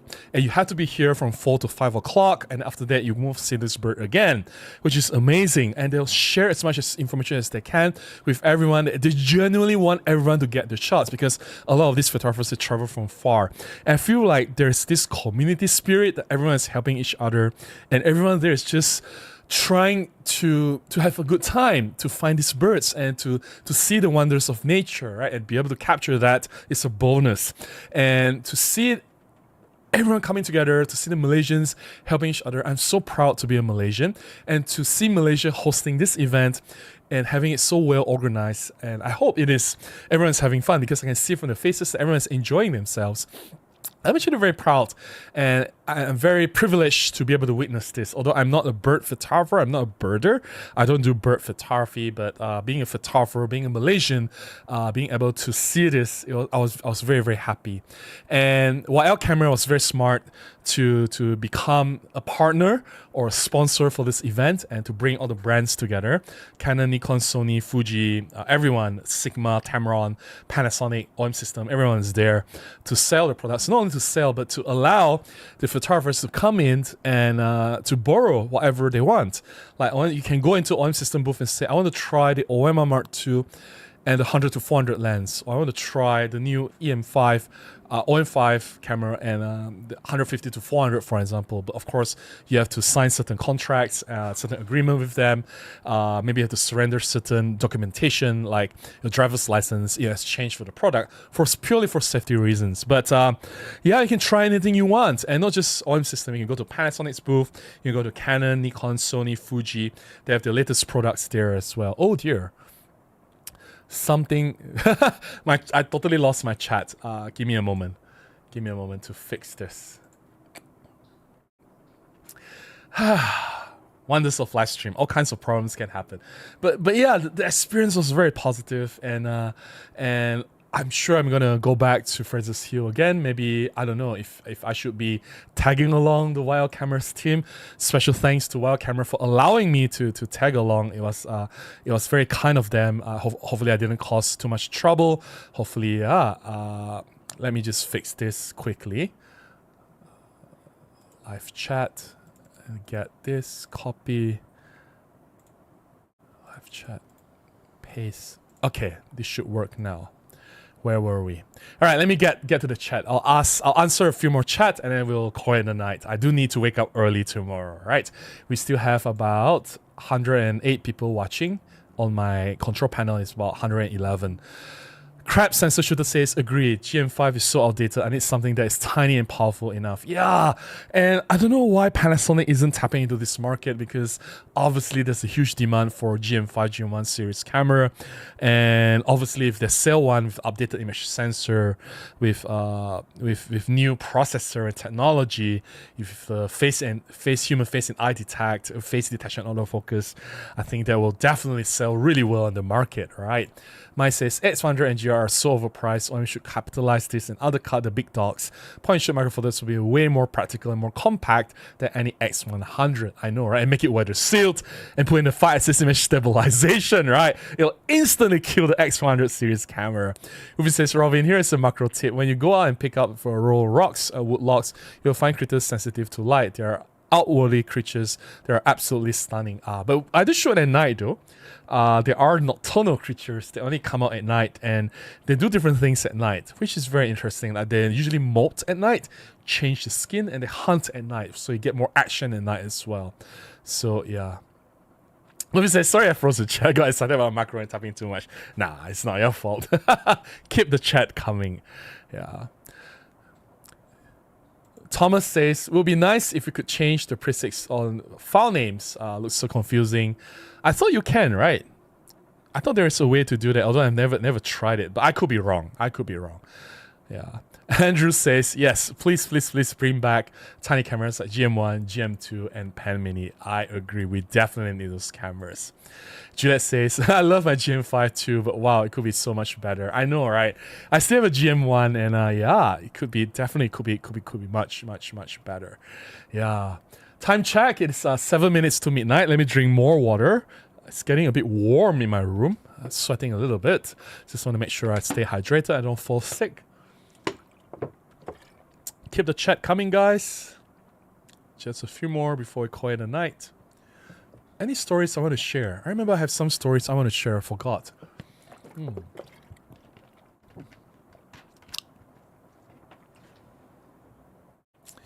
I heard, I did not see, a camera and a lens on a tripod fell down at Nikon's booth and the lens broke. I don't know what lens, I don't know what camera. I don't really know what happened, what the mechanics are. This happened while I was shooting my macro in the forest. Must have been really painful. That's what I heard. Ouch, right? Yeah, that's at Nikon's booth. And then I heard also the mounts was not secured properly. There were some issues there and here, so I don't know. Uvi says, I mean, I just got the Vutrox 50 f2. So excited. Yeah, I just used that lens to do some product shots for my thumbnail. So yeah, it's an amazing lens. Sadi says, maybe go Purdue with 25 1.8. If you plan to enter the market, 25 f1.8 may be a bit too tight. Maybe. It depends on what you shoot. I use 25 f1.8 in the market all the time because I want to get like tight shots, right? But if it's your first time in the Purdue market, if everything is so tight, if you're like rubbing shoulders with everyone, that 25 1.8 may not be the best. just saying. But I love that lens. I love that lens a lot. Yeah. Thomas says, audible sound with volume adjust in electronic shutter would be nice to confirm a photo has been taken, or even tiny haptic feedback. I love mechanical shutter, but don't want to reduce longevity. I understand. Yeah, like the fake sound, right? Like and the cool thing is they can put in whatever shutter sound that they want. Like, why not, right? Because they have this like built-in speakers as well, so that'll be so cool.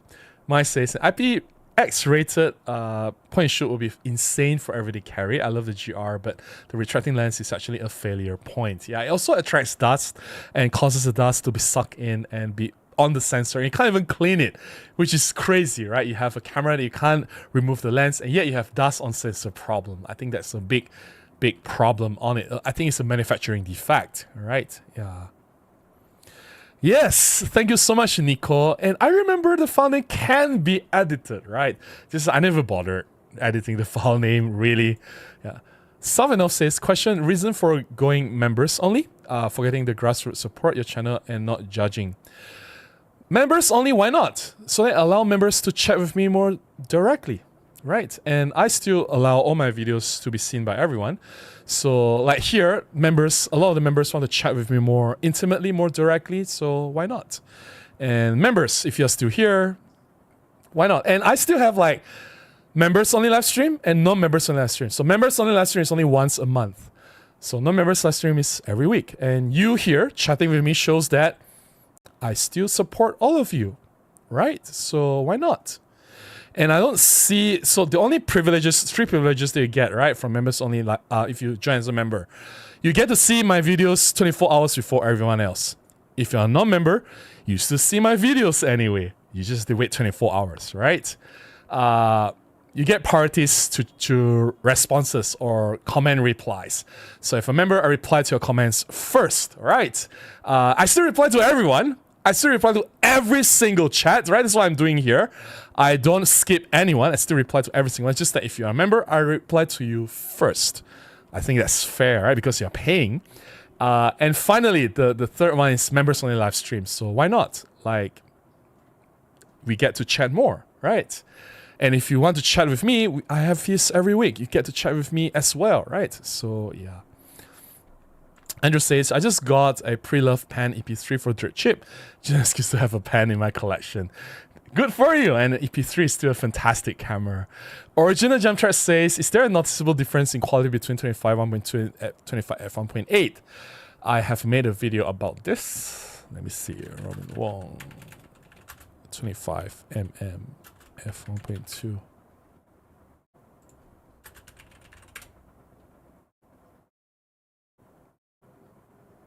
Yep. 5 years ago. Wow. 5 years ago. It's crazy. And that video has 109,000 views. Imagine, right? 25 mm f1.2 versus f1.8. So check this out. Original Gem tracks. Yes, 25 f1.2 you get better bokeh, but I think the biggest upgrade or the biggest difference would be the brighter aperture. If you need it, you need it. And like a difference between using ISO 6400 f1.8, you can get away with ISO 3200 or lower. And that makes a huge difference because we all know that high ISO is not the strength for Micro Four Thirds. To me, that's the reason why I have the f1.2.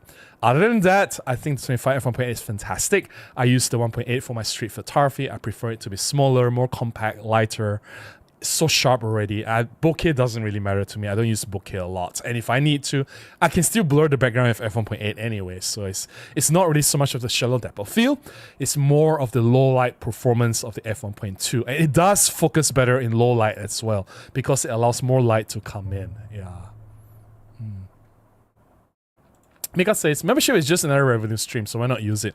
And it's not so much of a revenue. I set the price to be really, really low. I could have charged like $10, for example, or $20 on multiple tiers, like $10, $20, $100. But I didn't do that.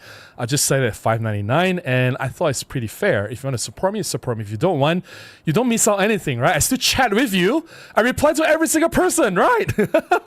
Like, really, every week I do this, right? For hours and hours, right? Anyway, Juliet says, I used to think that it was bad for creators to have members only until I created my own Substack. A member contribute, it supports the artist, and giving members perks.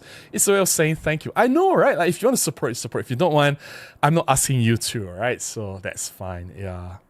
Andrew says, I want to ask why there is a huge price jump between 25 1.7 and 25 1.8. I'm just curious. Because the Panasonic 25 f1.7 has a serious manufacturing defect. There is a focus shift issue, meaning that if f1.7 is sharp, you stop down f2.8, the focus shifts and the photo is blur, it's out of focus, it's back focus or front focus. F4 is blur again. F1.6 blur, F8 it becomes sharp again, maybe because there's like more depth of field. Yeah, so there's a focus shift issue, which is very common. You can search around the internet for Panasonic 25 f1.7 focus shift issue, whereas the Olympus 25 f1.8 has no such problem. So hope that answers your question. Yeah. Something says 70 is a bit too wide, 20 is too slow. 25 not too long ago. Yeah, 25 is a great lens. I love it. Don't get me wrong. Like recently I've been shooting more and more of it. Give it a try. Give it a try. Even if you don't get good shots, don't worry about it. I just feel that for that situation might be a bit too tight. Yeah. But if you know what you're doing, you know what you're going for, like I shoot a lot of tight portraits, then it's fine, right? Hoofy says, what I really want from OM-5 Mark II is a firmware upgrade to update the OM-5 Mark I is the reduced electronic shutter burst. There's nothing to do with the processor and shutter mechanism. You can control the electronic shutter burst, right? At least I know I can do that in my EM-1 Mark II. I can't check that now because the OM-1 is streaming. Like, I can customize the burst. Instead of using 60 frames per second, for example, in the EM-1 Mark II, I can change it to 30, 20, or whatever number that I want. Yeah, Chuck says, I've opened up the GR to clean the dust off the sensor, but it's probably no-go if you're not comfortable with electronics. And it shouldn't be, right? You shouldn't have to do that, right? Like, it's a defect. Crab Sensor Shooter says, yeah, I love it too, but still shooting with my GM5. I have a lot of memories with this lovely camera. I should be making another video on the GM1, do like a street photography POV video or something. Mai says, most retractable lens design have dust problems. My ORX100 and Sony point and shoot all had dust beneath the front element and sensors. Yeah, that's the issue, right? Yeah, pressure sensitive shutter button. The more you press down, the faster the burst rate. But I think that is maybe a bit tricky because everyone responds to pressure differently, right? Everyone has different understanding of how much pressure to press. And when some people say, oh, it's too sensitive, some people say, oh, I have to put too much force, it moves the camera. I can see how this can lead to more problems that it can solve. Yeah. Wolfie says, I don't want to use mechanical frames per second. I want a 10 frames per second instead of bursting at 20 frames per second. You can reduce the frame rate in electronic shutter. I understand you can do that in EM1 Mark II. I was hoping for the last update, but did not. Interesting. So they took it away from OM1? Interesting. I don't shoot OM1 as much as I shoot with my EM1 Mark II. So EM1 Mark II I can customize to whatever frame rate that I want. So yeah. Yeah, I agree. I don't go more than 10 frames per second, right? So yeah. Nico says, I'm renaming mine to DAM. Hold on, name start with Sega. Wow. Okay, that's pretty cool. That's pretty cool. Yeah. Just a few more comments and we'll call it a night, right? No worries. I share what I can. Ania says, hey Robin, hey Ania, how are you? Great photos as always. No worries. Thank you for the photo taking tips. I share as much as I can. Crab Sensor Shooter says, Panasonic definitely know what we love, the GM series. They reused the design on the S9. Just bring the GM back. I don't mind that they use the S9 body for the GM. But S9 body is gigantic though. I want it to be like, the reason why GM works is because it's so tiny, right? I want it to be as tiny as possible. Yeah. Sunny says OM-5 Mark II seems to be a really minor upgrade. It is. Right. You guys are talking to each other. No worries. Sunny says OM-5 Mark II could start to capture hybrid video shooters, vlogging market. I think it is. They introduced some cinematic colors. Crab Sensor Shooter says get a Leica 25. It's more affordable now. No. The 25 1.8 is way better than 25 1.4. Panasonic. The Leica Beige batch is nothing. It's just a name. It's a Panasonic lens. And if I go into details, which I did compare side by side, the Olympus 25 1.8 versus the Panasonic 25 1.4, there was bloodshed. And I'm not going to go through this again. No more comparisons. Sally says, do you recommend 7 Artisans 18 6.3 as a point and shoot micro four thirds camera? It's a great lens, but there are many, many flaws. And I've talked about this before. You have to be able to live with the floor. Let's flare. It's not exactly 100% sharp. There's no autofocus. Yeah.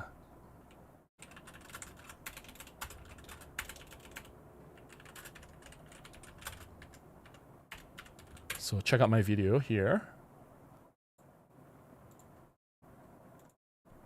7 Artisans 18mm f6.32.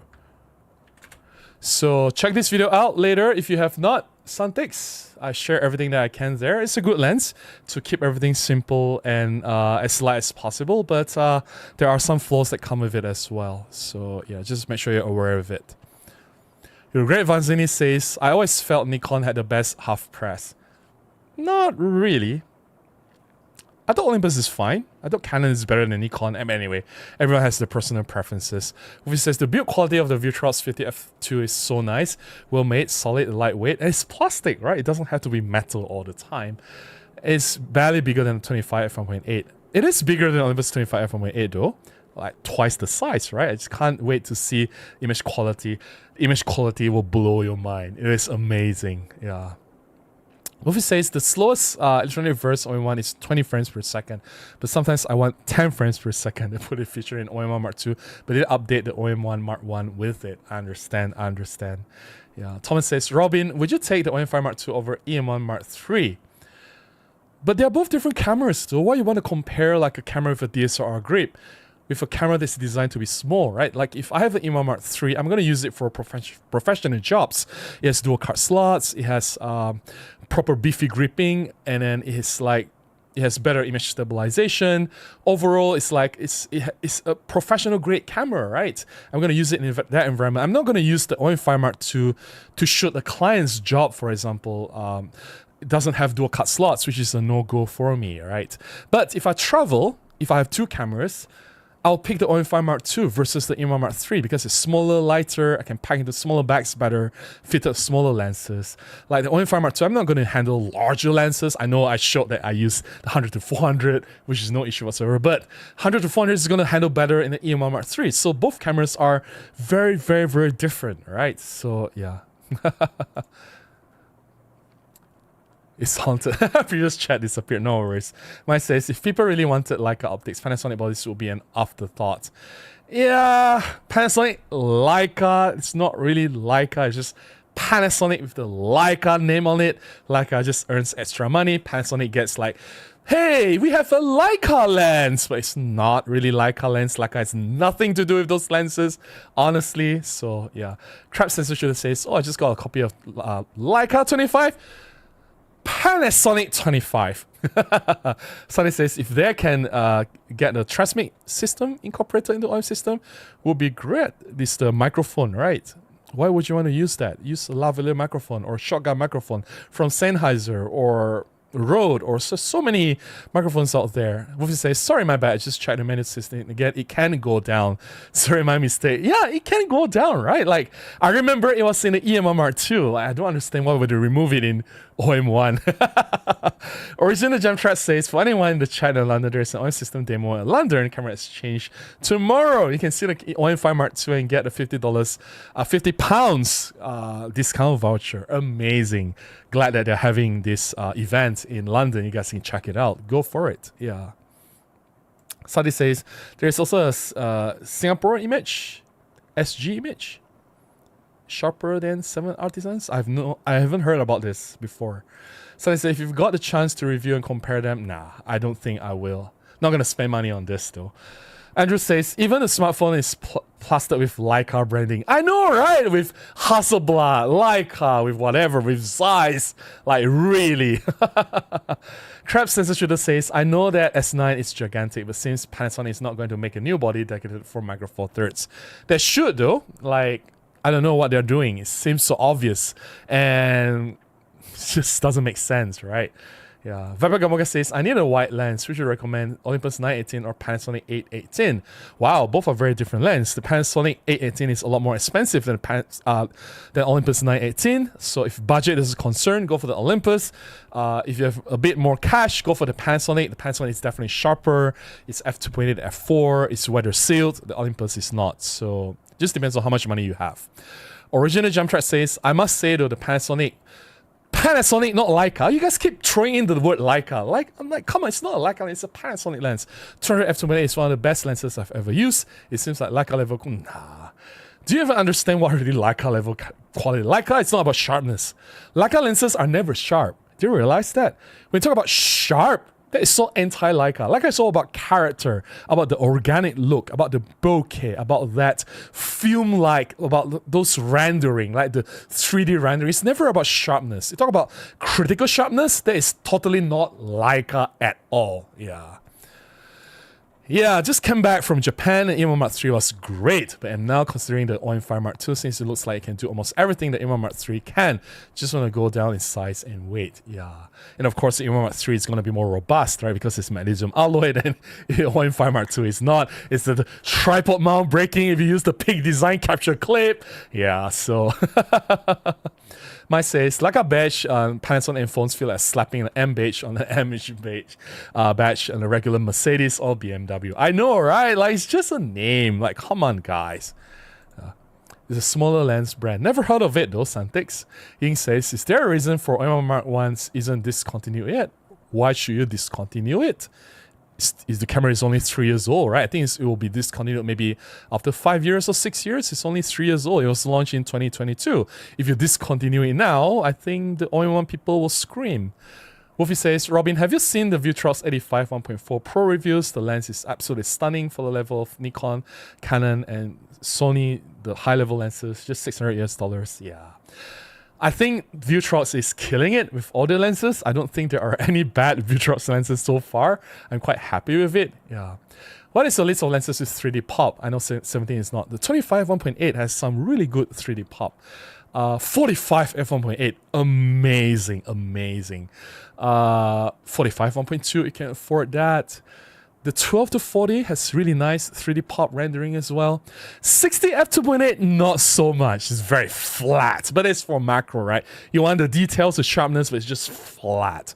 75 1.8, sharp with really nice 3D pop. All right, that's it. I have to call it a night because I have an early morning tomorrow. I have a shoot tomorrow, a job. So it's 12 minutes past midnight. Thank you so much for being here, guys. I hope you've enjoyed this particular live stream. I've had a great time chatting with you guys. If you have enjoyed this session, please consider consider supporting me, you can join as a member. It's just the price of a cup of coffee. You get some really cool perks. Or if you don't want to join as a member, you can also buy me a cup of coffee. You can contribute directly to my PayPal, or you can buy from my affiliate links from B&H or Amazon. Any support goes a long way, and yeah, it will definitely inspire me to do more and share more with you guys. I have a few more really interesting videos I can't wait to share with you guys. I have a secret project that I can't wait to announce very, very soon. So yeah, I hope you guys have a great time. Please go out and shoot more. I hope you guys had wonderful shuttle therapy sessions. I'll see you guys next week before my holidays to Kuching and China. Until then, please go out, take more photographs. Bye-bye.